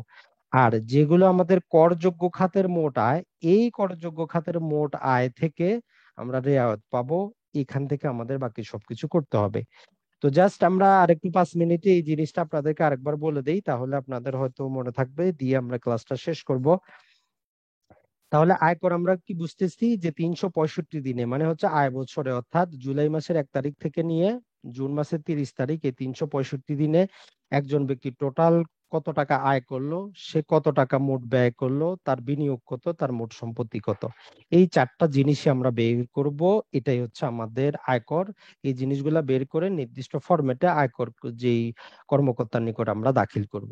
তো মোট আয়টা আমরা কিভাবে হিসাব করি, আবারও বললাম, যে আপনি যেই খাতেই ব্যবসা করেন, আয় করেন, পেশাজীবী চাকরিজীবী যাই হন, জুলাই মাসের 1 থেকে নিয়ে জুনের 30 তারিখ পর্যন্ত ডকুমেন্ট গুলা সংগ্রহ করবেন, যেই সেক্টরেই থাকেন সেই সেক্টর থেকে। এই 365 দিনের মধ্যে আমরা তখন দেখব যে তার কোনো করমুক্ত খাতের আয় আছে কিনা। যদি করমুক্ত খাতের আয় থাকে, সেটাকে আমরা তখন পৃথক করব, করমুক্ত কলামের জন্য আলাদা করে লিখে রাখবো। তখন আমরা দেখব তার করযোগ্য খাতের আয়। করযোগ্য খাত এখন পর্যন্ত 7টি, নামগুলো আপনারা একটু মনে রাখবেন, যে কি কি, যেমন বেতন খাত, নিরাপত্তা, জামানত, সুদ, গৃহ সম্পত্তি, ব্যবসা, পেশা, মূলধনী আয় এবং অন্যান্য আয়। এই 7টা আপনারা জাস্ট একটু মনে রাখবেন, যে এই 7 খাতের যে আয়, এগুলো হচ্ছে আপনার করযোগ্য আয়। আর করমুক্ত আয়ের ক্ষেত্রে ঊর্ধ্বসীমার বাইরে যে আয়টা, সেটা কিন্তু আবার করমুক্ত। যেমন আমরা প্রভিডেন্ট ফান্ডে এর ক্ষেত্রে যেটা দেখলাম, 2,50,00,000-এর উপরে যদি আপনার থাকে, সেটা কিন্তু আবার করযুক্ত হবে। তো তাহলে আমরা মোট আয়টাকে 2টা ভাগে ভাগ করার পরে এখান থেকে আমরা যে 7 খাতের করযোগ্য আয় পাবো, সেখান থেকে যেমন তার বাড়ি ভাড়া, তার যাতায়াত, এখান থেকে কর অব্যাহতি পাবো, ওইটা বাদ দিব। এই 2টা বাদ দেওয়ার পরে তখন আমরা পাচ্ছি তার টোটাল করযোগ্য আয়। এই জিনিসটা আমাদের বের করা শিখতে হবে, যে তার কোনটা করযোগ্য আয়। এটা যদি আপনি বের করতে পারেন, বাকি কাজটা ইজি, বাকি আপনার কিন্তু আর অতটা কিছুই নাই। যখনই আপনি করযোগ্য আয় বের করলেন, এখন কত টাকা কর আসবে এর জন্য করের স্ল্যাব তারা ঠিক করে দিয়েছে। এখন পর্যন্ত 6টার মতো স্ল্যাব আছে, যেমন 0%, 5%, 10%, 15%, 20 এবং 25%। টোটাল এই 6 প্রকারে তাদের করের স্ল্যাবটা আছে। তো প্রথম যে স্ল্যাব, সেটা হচ্ছে করমুক্ত সীমা বা 0%। তো এই যে এটা কারা, পুরুষ, প্রতিবন্ধী মহিলা, 65 বছরের ঊর্ধ্বে, হিজড়া, মুক্তিযোদ্ধা এবং প্রতিবন্ধী সন্তানের অভিভাবক, এই জিনিসটা পৃথক করে মনে রাখবেন, যে এদের জন্য প্রথম যে স্ল্যাবটা, করমুক্ত সীমাটা ভিন্ন ভিন্ন, 3 লাখ, 3.5 লাখ, 4.5 লাখ, 4,75,000 টাকা হতে পারে। তো আমরা প্রথম স্ল্যাবটা বাদ দেওয়ার পর যখন আমরা বিভিন্ন দ্বিতীয় ধাপে যাব, তখন আমরা দেখব যে তার প্রথম 1 লাখ টাকার জন্য 5%, পরবর্তী 3 লাখ টাকার জন্য 10%, পরবর্তী 4 লাখ টাকার জন্য 15%, পরের জন্য 20 এবং পরের জন্য 25%। এই হিসাবটা আপনাদের কাছে যে পেপারটা আছে সেখানে কিন্তু আছে। আপনার মনে না থাকলেও জাস্ট আপনি জেনে রাখলেন, যে এখান থেকে আপনি বের করতে পারবেন। তো এখন আসেন, করের স্ল্যাব থেকে আমরা তার কত টাকা কর বের করব, এটাকে বলা হয় যে আয়ত পূর্ববর্তী কর দায় কত হচ্ছে। তো এটা যদি হয়, এটা আমরা পাইলাম, এটার পর আমরা দেখবো যে উনি কোনো সরকার অনুমোদিত খাতে বিনিয়োগ করছেন কিনা। যেমন আমরা এখানে বললাম যে উনি রেয়ায়ত পাবেন কোথায়, যদি সরকার অনুমোদিত খাতে নির্দিষ্ট অঙ্ক যদি বিনিয়োগ করেন তবেই রেয়ায়ত পাবেন। উনি ওনার ইচ্ছা মতো বিনিয়োগ করলে রেয়াত কিন্তু পাবেন না। এখন পর্যন্ত কয়টা খাত আছে? 22টা খাতে যদি উনি বিনিয়োগ করেন তাহলে রেয়াত পাবেন। রেয়াতের পরিমাণ 10% হইতে পারে, 15% হইতে পারে। কখন 10%, কখন 15% আপনারা অলরেডি পূর্বে জানেন, অথবা আমরা অন্য কোনো ভিডিওতে আপনাদেরকে জানিয়ে দিব। তাহলে আমরা এখান থেকে তার রেয়াত এখন বাদ দিব। তো রেয়াত বাদ দেওয়ার পর যে আমরা করটা পাবো, এই যে রেয়াত পরবর্তী কর দায়, এর উপর থেকে আমরা সারচার্জটা হিসাব করব। কথা মনে রাখবেন, রেয়াত বাদ দেওয়ার পরে যে কর, সেখান থেকে আমরা তার সারচার্জটা হিসাব করতে পারবো। এখন এই রেয়াত পরের কর দায় থেকে আমরা এখন বাদ দিব কি? যদি আপনি উৎস পরিশোধিত কর পরিশোধ করেন, অগ্রিম কর পরিশোধ করেন, আপনার যদি কোনো প্রত্যর্পণযোগ্য কর থাকে, এই তিনটা জিনিস মনে রাখবেন। এটা আমরা কখন বাদ দিব? এটা বাদ দিব আমরা যে আয়ত পরের যে কর দায় আসবে তার থেকে। এটা বাদ দেওয়ার পর দেখা যাবে কি হবে, যে প্রত্যর্পণযোগ্য কর হইতে পারে, অর্থাৎ আপনার আয়করটা মাইনাসে আসতে পারে, অথবা আপনার আয়করটা প্লাসে আসতে পারে। মাইনাসে আসার মানে হচ্ছে আপনি সরকারের কাছেই টাকা পান, সরকার আপনার থেকে বেশি নিয়েছে, তাই বলে আপনাকে নগদ টাকা ফেরত দিবে না, এটা আগামী বছরের জন্য রাখে দিবে। আর না হলে এটাকে তারা চূড়ান্ত পরিশোধিত কর বলে আয়কর অধ্যাদেশের মধ্যে ইনক্লুড করে দিয়েছে, যে কোনোদিন আপনি ফিরে পাবেন না, এটা সরকার সারা জীবন তার কাছেই পেতে থাকবেন। তো যদি আপনার পরিশোধযোগ্য কর হয়, তখন আবার দেখতে হবে যে এটা আপনার ন্যূনতম করের চাইতে কম না বেশি। যদি ন্যূনতম করের চাইতে কম হয়, তখন আপনাকে ন্যূনতম কর যেটা আছে 3,000, 4,000 বা 5,000, এটা আপনাকে অবশ্যই পরিশোধ করতে হবে। এই চারটা যদি একবার আপনার মাথায় ঢুকে, যত বড় আয়কর সংক্রান্ত ঝামেলাই হোক, আপনি কিন্তু নিজেই নিজেরটা হিসাব করে ইনশাল্লাহ করতে পারবেন। আর যে সারচার্জ যেটা, সেটা মোট সম্পত্তি থেকে আমরা নিট সম্পত্তি বের করব আয়কর, যে আমাদের ফর্ম গুলার মধ্যে। কারণ আপনার 1 কোটি টাকা সম্পত্তি আছে ধরলাম, আপনার আবার 50 লক্ষ টাকা ব্যাংকে দেনা আছে, কেউ ঋণ পাবে। তো তখন আমরা ওই যে আপনার দেনাটা ওইটা বাদ দিব, বাদ দিয়ে নিট প্রপার্টি আমরা খুঁজবো। নিট প্রপার্টি যদি 30/6/2000, অর্থাৎ 30শে জুনে যদি আপনার 3 কোটি টাকার বেশি থাকে, তখনই আমরা কেবল সারচার্জ দিব, না হলে আমাদের জন্য ফ্রি দিতে হবে না। তো আশা করি আজকের এই ক্লাস থেকে আপনারা আপনাদের কিছু হইলেও বুঝতে পারছেন। যদি নাও বুঝতে পারেন সমস্যা নাই, ক্লাসটা রেকর্ড করা থাকলো, আপনারা দেখতে পারবেন বারবার। আর এই নিয়মটা কিন্তু আগামী বছরও চালু থাকবে, হয়তো জাস্ট একটু ওইদিক এদিক হবে। যেমন ধরেন যে যেটা পুরুষের জন্য 3 লাখ, সেটা 3.5 লাখ হবে, 4 লাখ হবে, 5 লাখ হবে, এরকম। কিন্তু মূল থিওরি কিন্তু এটাই থাকবে এখন পর্যন্ত, যদি এক্সট্রা কিছু তারা অ্যাড না করে। তো সবাইকে অসংখ্য ধন্যবাদ আমাদের সাথে থাকার জন্য। জি, ইসুফ ভাই বলেন। যেটা একটু বলতে চাইছিলাম যে আমার যে এই মানে খরচ, যেটা একটা খরচ আছে পারিবারিক খরচ, এটা তো 3 লাখ টাকা পর্যন্ত ইয়ে করা যায় মানে ডকুমেন্ট চার ছাড়া। লাখ 4 লাখ, এটা 4 লাখ, 4 লাখ, 4 লাখ। আচ্ছা ওই 4 লাখ টাকা যদি আমি দেখাই তাহলে এইটা এক্ষেত্রে কি আমার ওই যে করযোগ্য আয় থেকে ওইটা বাদ দিতে পারবো? না না, একটা কথা বুঝেন, করযোগ্য আর থেকে বাদ দিবেন না, এটা পৃথক পৃথক আগে যান। 1 নাম্বার হয়েছে আপনি আয় বছরে কত টাকা আয় করলেন, এটা দেখার বিষয়। আপনি আগে আমার কথাটা বুঝেন, তাহলে আপনার উত্তরটা আপনি নিজেই পাবেন। 1 নাম্বার আমরা দেখবো যে ওই ব্যক্তি টোটাল কত টাকা আয় করলো আয় বছরে। তো আয়টা আমরা দুই ভাগে ভাগ করব, যে তার করমুক্ত যে খাতগুলা থেকে কত টাকা আয় আছে, ওইটাকে পৃথক একটা কলামে লেখার জন্য আলাদা করে রাখবো। এর বাইরে এখন দেখবো তার করযোগ্য খাতের আয় কত, এটা আমরা আয় দেখতেছি, তো করযোগ্য খাতের আয় যেটা আসলো সেটা আলাদা থাকলো। এখন এই আয় বছরে আপনি তো আবার ব্যয়ও করছেন, কথাটা বুঝেন, আয় বছরে আপনার থাকা খাওয়া চলা অনেক কারণে ব্যয় হইতে পারে। ওই ব্যয়টা যদি 4 লাখ টাকা পর্যন্ত হয়, তাহলে বলছে যে আপনি কোন খাতে কত টাকা ব্যয় করলেন আমাদের জানার দরকার নাই। কারণ এটা নর্মাল একটা মানুষের 4 লাখ টাকা জীবনযাত্রার ব্যয় হইতেই পারে। এখন আপনি ওই ব্যয়টা দিয়ে কিন্তু কোনো রেয়ায়ত পাবেন না, রেয়ায়ত পাবেন আপনি বিনিয়োগে। কথাটা বুঝছেন, রেয়ায়ত পাবেন আপনি যদি বিনিয়োগ করেন, সরকার অনুমোদিত 22টা খাতে যদি বিনিয়োগ বা দান করেন, তখনই রেয়ায়ত দাবি করবেন। ব্যয়ের জন্য আপনি বিনিয়োগ দাবি রেয়ায়ত দাবি করতে পারবেন না। আপনি ব্যয় যদি 10 লাখও করে দেন, অর্থাৎ 10 লাখ ইনকাম করছেন, 10 লাখই খরচ করছেন, তাতে কোনো কিছু যায় আসে না। জাস্ট আপনি দেখাবেন যে আপনি 10 লাখ কোথায় কোথায় খরচ করছেন, এটাই আর কি। বুঝছেন কিনা? জি, মানে এখন আমি খরচে, যা ইনকাম হ্যাঁ আপনি আমি যা ধরলাম যে ইনকাম 4 লাখ ইনকাম করে 4 লাখই খরচ করেন, তাতে আয়কর কর্মকর্তার কি, ওর তো কিছু যায় না। আপনার খরচ আপনি ওইটা করছেন। আয়কর দিতেই হবে। আয়কর দিতে হবে, খরচটা আপনার ব্যাপার। এখন সমস্যা কোনটা হয়, অনেক ক্ষেত্রে দেখা হয় আপনার আয়ের চাইতে ব্যয় বেশি। তখন তারা জিজ্ঞেস করে আপনি তো 4 লাখ কামাইলেন, 6 লাখ কেমনে খরচ করলেন, 2 লাখের হিসাব দেন।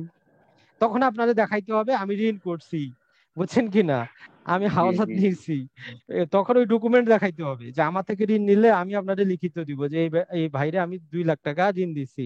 ব্যাংক থেকে ঋণ নিলে ওই যে কাগজপাতি দেখাবেন যে আমার আয় তো 4 লাখ ছিল, আমি আরো 2 লাখ ঋণ নিয়ে আমার এই জীবনযাত্রার ব্যয় 6 লাখ মিটাইছি। জি জি, ধন্যবাদ ধন্যবাদ। জি, যদি আর আপনাদের প্রশ্ন থাকে হাত উঠাইলে উঠাইতে পারেন, অপশন দেওয়া আছে। জি, সাত্তার ভাই বলেন। ওই যে 3 লাখ 4 লাখ, এই বিষয়টা আর একটু ক্লিয়ার করে দিন দেখি একটু। না, 3 লাখ 4 এটা এটা এটা কাহিনীটা হয়েছে কি, ওই যারা পেশাজীবী আর পেশাজীবী যারা আছে ওদের ক্ষেত্রে একটা যে ফর্মের কথা বললাম, আপনার আয় যদি 3 লাখ পর্যন্ত হয় ওই ফর্মটাতে রিটার্ন দিতে পারবেন। ওই শুধু ওইটা পেশাজীবীর জন্য যে একটা ফর্মের কথা বললাম, নাকি ওইটা আপনি 3 লাখ টাকা পর্যন্ত যদি আয় হয় তাহলে ওই ফর্মে দিতে পারবেন। আর ব্যয়টা এটা সবার জন্য। আপনার যদি 4 লাখ টাকা পর্যন্ত ব্যয়, আগে এটাও 3 লাখ ছিল, গতবার এটাকে একটু বর্ধিত করে 4 লাখ পর্যন্ত দিয়ে বলতেছে। আপনি যদি ব্যয় যদি 4 লাখের মধ্যে যদি দেখান, আপনার জীবনযাত্রার যে খরচ কোন খাতে কত টাকা খরচ করলেন ওইটা দেখানোর দরকার নাই, বুঝছেন কিনা। জি এখন 4 লাখ যদি হয় তাহলে 4 লাখের উপরে ব্যয় দেখালে আমাকে তো ট্যাক্স তো দিতে হবে। আর 3 লাখ পর্যন্ত হলে তো আর ট্যাক্স দেওয়া লাগছে না। না না, সেটা দেখেন, আমরা কোথাও যে বিষয়টা আমরা পৃথক পৃথক ভাবে বুঝবো, সব তো আর ককটেল বানাইলে হবে না, বুঝছেন কিনা। আপনার আয়ের আয় থেকে করযোগ্য আয়, করযোগ্য আয় থেকে আপনার করমুক্ত সীমা, তারপরে আপনার আয়কর আসতেছে, ঠিক আছে না। আর ব্যয়টা আপনার খুশি, আপনি 10 লাখ টাকা ইনকাম করে 10 লাখ টাকা ব্যয় করেন, আপনার তো কেউ বাধা দেয় নাই, বুঝছেন কিনা। সরকার বলতেছে আপনি কামাইছেন আপনি খরচ করেন, শুধু আমারে বলবেন কোন খাতে আপনি খরচ করছেন, ডকুমেন্ট দেখাবেন যে আমি এই হোটেলে যায় খাইছি ঘুরছি ফিরছি বাড়ি কিনছি, আমার ডকুমেন্ট দেখান, আমি আর কিছু চাই না। এটা হলো কথা। আচ্ছা আজিম ভাই, ওই যে প্রথম ক্লাসটা তো মিস করেছিলাম, ওই ক্লাসটা কি আপনার রেকর্ডিং করা আছে কিনা? যে আমাদের প্রতিটা ক্লাসই রেকর্ড করা আছে, আমি আবার 1 থেকে 4 নম্বর পর্যন্ত এটা দিয়ে দিব আজকে, সমস্যা নেই। আচ্ছা। জি, মোর্শেদ ভাই, জি বলেন। যে আজিজ ভাই, আচ্ছা মেয়েদের ক্ষেত্রে কত 3.5 লাখ টাকা হলে রিটার্ন দিতে হবে না? জি, 3.5 লাখ টাকা পর্যন্ত, তবে একটা কথা মনে রাখবেন, এইটা কিন্তু প্রতি বছর চেঞ্জ হইতে পারে, কথাটা বুঝেন। এইটা এই জি যে জি। আমরা সীমাগুলা বললাম, মূল থিওরিটা কিন্তু একই থাকবে। যেমন হুম এই হুম। বছর সরকার ওই তৃতীয় লিঙ্গটা অ্যাড করছে, দেখেন এটা কিন্তু গত বছর ছিল না। তো তৃতীয় জি জি। লিঙ্গটা অ্যাড করছে, আগামী বছর তো আর ধরা এখন যারা করছে অংশগ্রহণ করছেন, আগামী বছর তো করবেন না। আগামী বছর হুম হুম। জাস্ট আপনি খোঁজ নিবেন কি যে চেঞ্জটা কি করলো সরকার, মানে 2000 আচ্ছা আচ্ছা। এই বছর কি কি চেঞ্জ করলো। হয়তো করতে পারে যে হুম পুরুষের জন্য 3 লাখ আছে, বলে দিল আচ্ছা 3.5 লাখ পর্যন্ত আপনার করমুক্ত সীমা। হয়তো সার হুম। চার্জটা আছে 3 কোটি পর্যন্ত, বললো যে আচ্ছা 3.5 কোটির উপরে হইলে সার চার্জ দিতে হবে। এই ছোটখাটো গুলাই কিন্তু সরকার চেঞ্জ করে। হুম, মূল যে বুঝছি থিওরি বুঝছি। যেটা বললাম ওইটা একই থাকবে। আপনার অগ্রিম হুম কর হুম। আপনাদের দিতেই হবে, উৎসে পরিশোধিত কর সরকার আগেই কাটে নিবে, ওই প্রত্যর্পণ হুম যোগ্য হুম। কর আপনাদের জীবনেও দিবে না, সারা বছর বলবে আপনি দিয়েই যান, ঠিক আছে। এই জি সব জি। একই থাকবে, জাস্ট ছোটখাটো চেঞ্জ করবে, ওইগুলো আপনি জাস্ট একটু স্মরণ করবেন। যেমন যদি আপনারে হুম বলি, আজ থেকে 2 বছর আগে কত ছিল, 2.5 লক্ষ টাকা ছিল করমুক্ত সীমা পুরুষের জন্য। তো জি গতবারের জি। আগের বার ওইটারে 3 লাখ করে দিচ্ছে। হুম এইবারে হুম। নিয়ে আসছে কি হিজডাটেরটা নিয়ে আসছে। আর হুম হুম। সার চার্জের যে স্তরগুলারে আগের 7টা ছিল এখন 5টা করছে। জি জি। জীবনযাত্রার মান গতবারে মানে 2 বছর আগে ছিল 3 লাখ টাকা, এখন বলছে যে 4 লাখ। এগুলা জি যদি জি। আপনি একটু লিখে রাখেন, প্রতি বছর জুন মাসে যখন আপনার সংসদ বসে তখন একটু পত্রিকা দেখলে আপনি জানতে পারবেন যে কি কি চেঞ্জ হচ্ছে। তো তাইলে হুম, আপনার বুঝছি। কিন্তু ওই টোটাল আয়করের উপর আপনার আয়ত্তটা চলে আসবে যে সরকার করতেছেটা কি। জি জি। আরেকটা জিনিস আজিম ভাই, সেটা হচ্ছে যে আমি রিটার্ন জমা দিয়েছিলাম 2019-এ, বুঝছেন। এরপরে মাঝখানে তো ওই যে ঝামেলা ছিল আপনাকে বলছি। তো এখন ঘটছে আমার ফাইলটা, বুঝছেন, আমার ফাইলটা যে করেছিল তার কাছে। তো উনি আমার ট্যাক্স অ্যালাউন্সের ফাইলটাও দেয় নাই। তো না, এক্ষেত্রে ওই তো ফাইলটা তার কাছে। আমাদের মিয়াজি ভাই বললো না আপনি সার্টিফিকেট কপি উঠাইতে পারবেন, সমস্যা নাই। এমনি ওই তো বললো যে টাকা দিয়া দেন, 2 দিনে দিয়া দিবে। আপনি না, ওই আমার ওই ফাইলটা তো ওই যে ওনার কাছে, তো এটা না, কি ওই কথাটা বুঝেন, আপনি যেটা জমা দিছেন তাদের কাছে এক জি কপি জি আছে, কথাটা বুঝেন। ওইখান থেকে সার্টিফাইড কপি উঠাইলে আপনার জীবন বৃত্তান্ত আমরা পাবো যে কত টাকা দিচ্ছেন না দিচ্ছেন।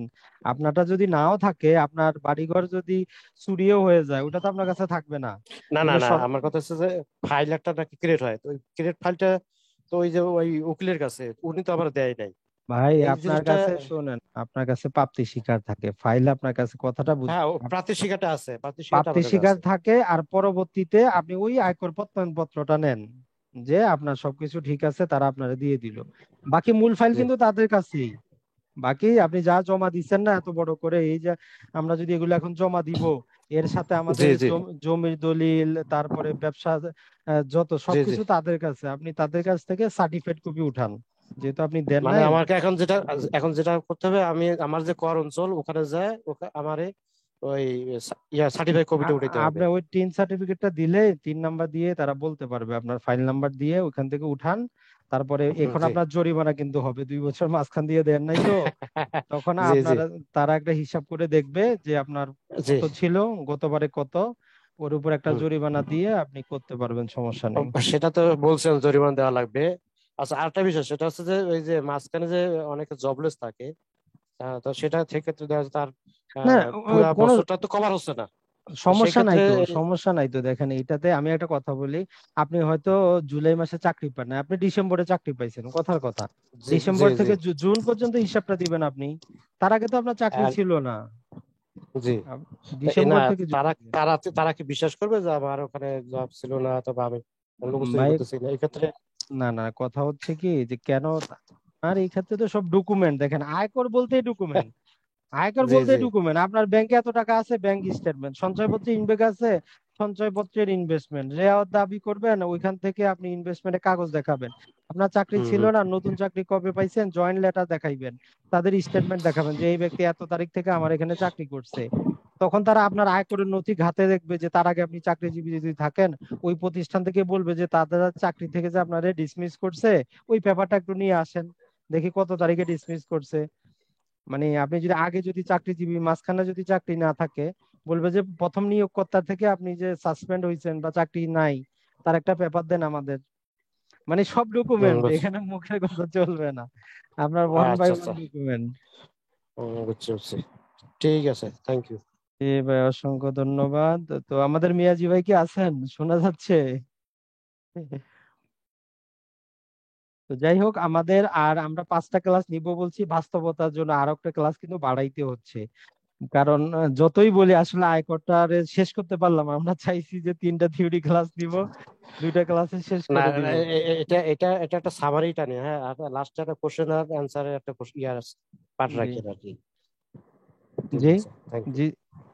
আচ্ছা না না, ঠিক আছে। বলছি যে এই যে ক্লাসগুলো শেষ হওয়ার পরে একটু মানে কোশ্চেন অ্যান্সারের উপরে না, একটা ইয়ে আজকে করে দেন। যেমন ক্লাসটা ছিল, আমি মনে করি আজকের ক্লাসটা যারা প্রথম ক্লাসগুলো করেও নাই তারাও কিন্তু কিছু রইলে বুঝতে পারছে। এটা কিন্তু পৃথক জি জি পৃথক ছিল। এখন কিন্তু দেখেন, এগুলো মুখস্থ রাখার কিন্তু বিষয় না, কথা বলি, যেমন 22টা খাত, আপনি এগুলো ওই ছোট বাচ্চার মতো মুখস্থ করে লাভ নাই, ওইটা ডকুমেন্ট আপনার জি টেবিলেই থাকবে, যে 22টা জি খাত।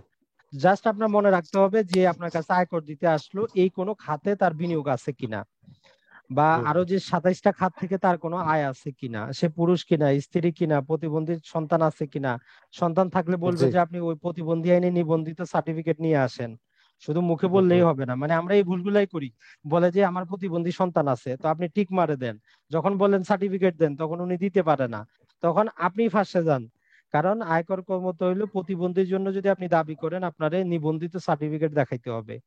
এই জিনিসগুলা কিন্তু লাগবে। আপনি দেখেন কি যে প্রবাসী খাতে আপনি 10 লাখ টাকা আপনার ছেলে পাঠাইছে, আপনি এটা টিক দিয়া দেন। তো যদি বলে আপনি সার্টিফিকেট দেখান, তখন আপনাকে রেমিটেন্স সার্টিফিকেট ব্যাংক থেকে সংগ্রহ করতে হবে। তার মানে জি আপনি জি। যেই খাতে যাই করেন, ডকুমেন্টের খেলা। ডকুমেন্টস থাকতে হবে আর কি, এটা আর কি। এটাই হচ্ছে কথা।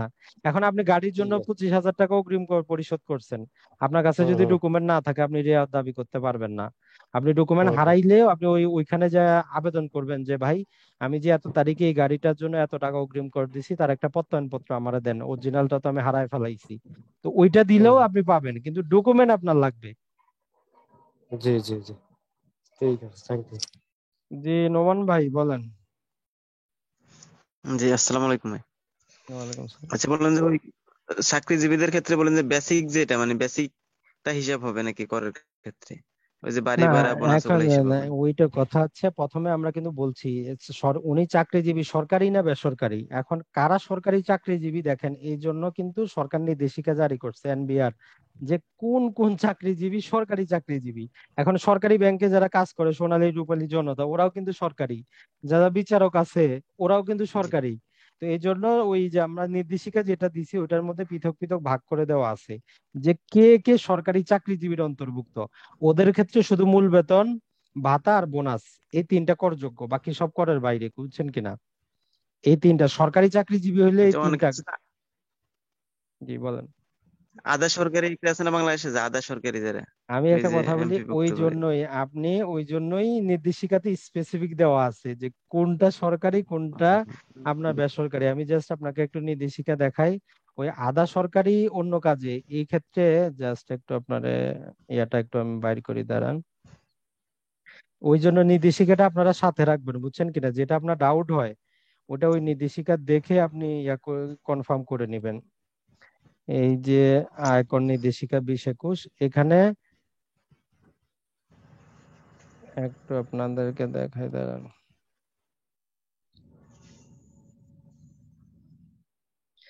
পিডিএফটা তো গ্রুপে আছে নাকি এটা?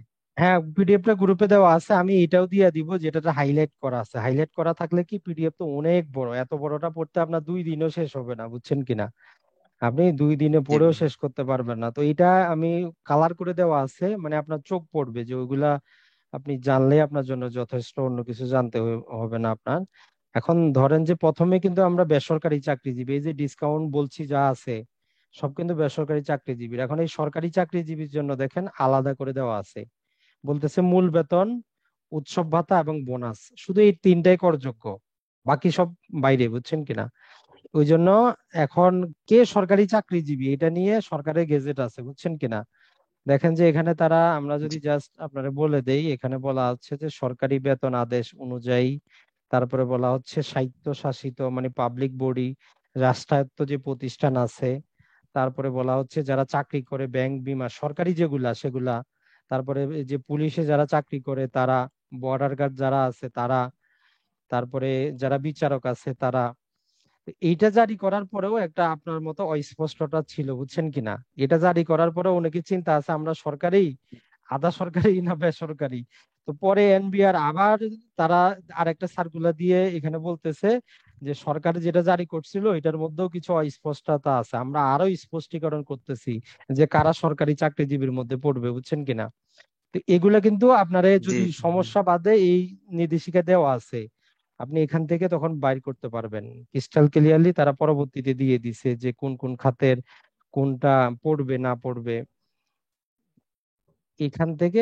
আর এটা আমি দিয়ে দিব, এটা হাইলাইট করা থাকলো এবং কিছু উদাহরণও তারা দিছে যে কি কিভাবে আপনি হিসাব করবেন। তো এজন্য আপনি প্রথমেই এটা জানার চেষ্টা করবেন উনি সরকারি চাকরি করে না বেসরকারি করে।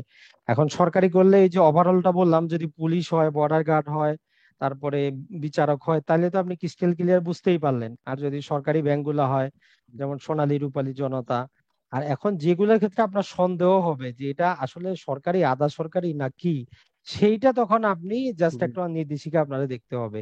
এমন যেমন প্রাইমারি স্কুল আছে, এখন সরকারি প্রাইমারি স্কুলও আছে, আধা সরকারিও আছে। এখন আধা সরকারি মানে বেসরকারি হিসাব করতে হবে আপনারা, বুঝছেন কিনা।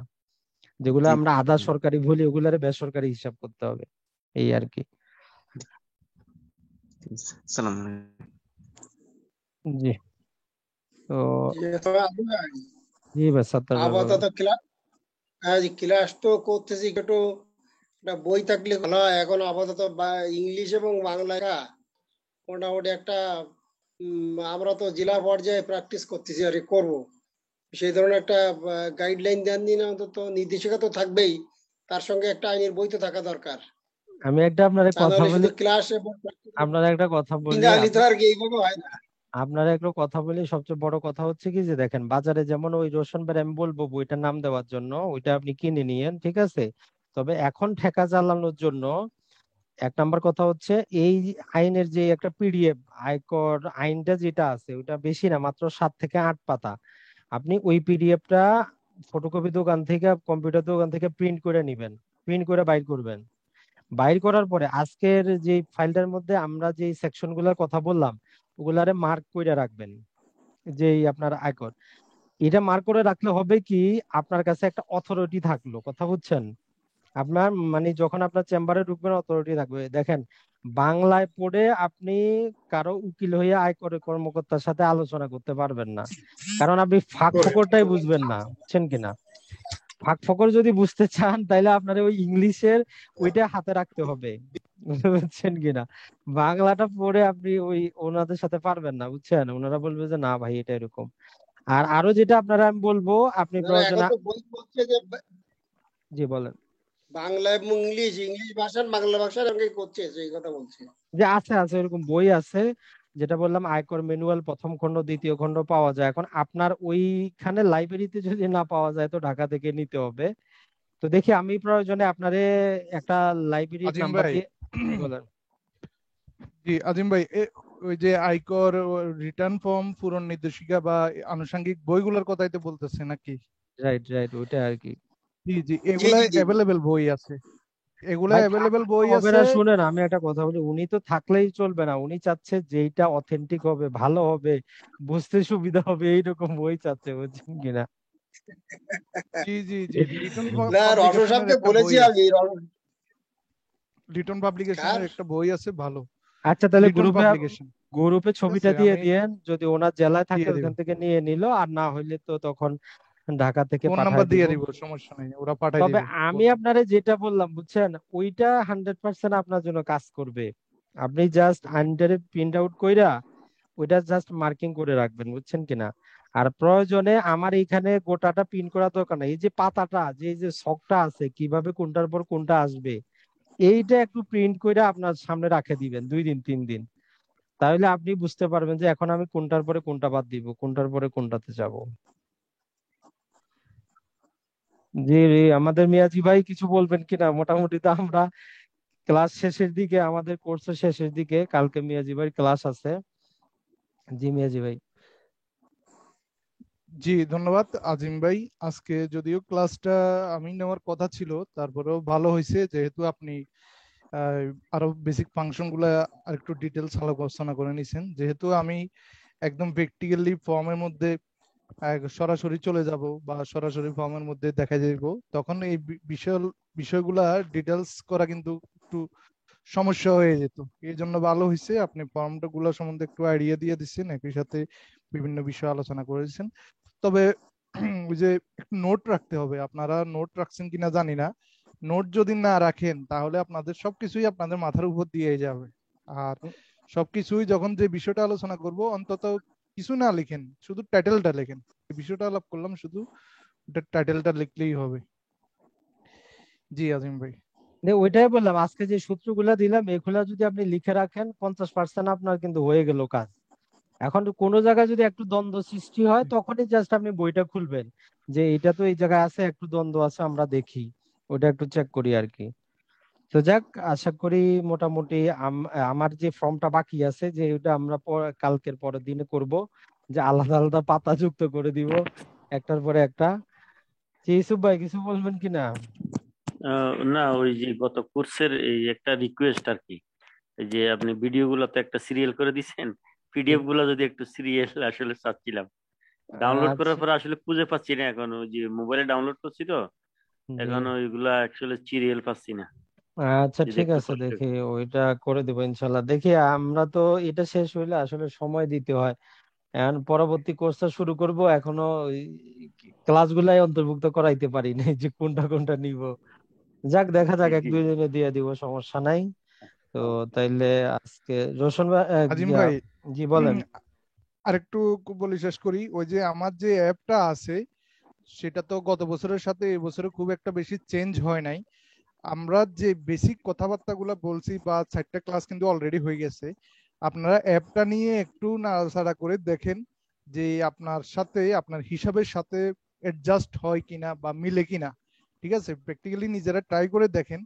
কালকে আমি প্র্যাকটিক্যালি ফর্ম গুলো পূরণ করে দেখাবো, একই সাথে অ্যাপটা নিয়েও আমি এই মানে একটা জিনিস করে আবার অ্যাপ দিয়েও সেটা প্রমাণ করে দিব, মিলাই নিব। তো এই জন্য অ্যাপটা সম্বন্ধে যদি একটু ধারণা থাকে আপনাদের সুবিধা হবে।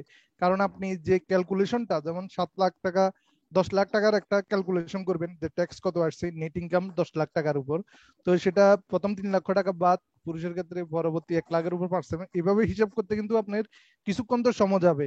আর অ্যাপটাতে যদি আপনি 10 সেকেন্ডে এটা হয়ে যায় তাহলে কিন্তু আপনার টাইমটা সেভ হবে বা আপনি মিলাই নিতে পারবেন। এই জন্য অ্যাপটা একটু আপনারা দেখেন, নাড়াচাড়া করে হ্যাঁ, দেখেন, ওই কালকে কিন্তু অ্যাপসটা এটা কাজে আসবে। অ্যাপসটা গ্রুপে দিয়ে দিয়েন, গ্রুপে তাহলে দিয়ে দিচ্ছি, ফাইলে জি জি ডাউনলোড করে দিয়ে রাখো। দিছি আমি অলরেডি। তো যাক, আজকের তাহলে এই পর্যন্তই, আমরা আজকে ক্লাসটা এখানেই শেষ করতে পারি। আর মিয়াজি ভাই একটু জয়েন করেন। তো সবাইকে অসংখ্য ধন্যবাদ, ভালো থাকবেন, সুস্থ থাকবেন, আসসালামু আলাইকুম।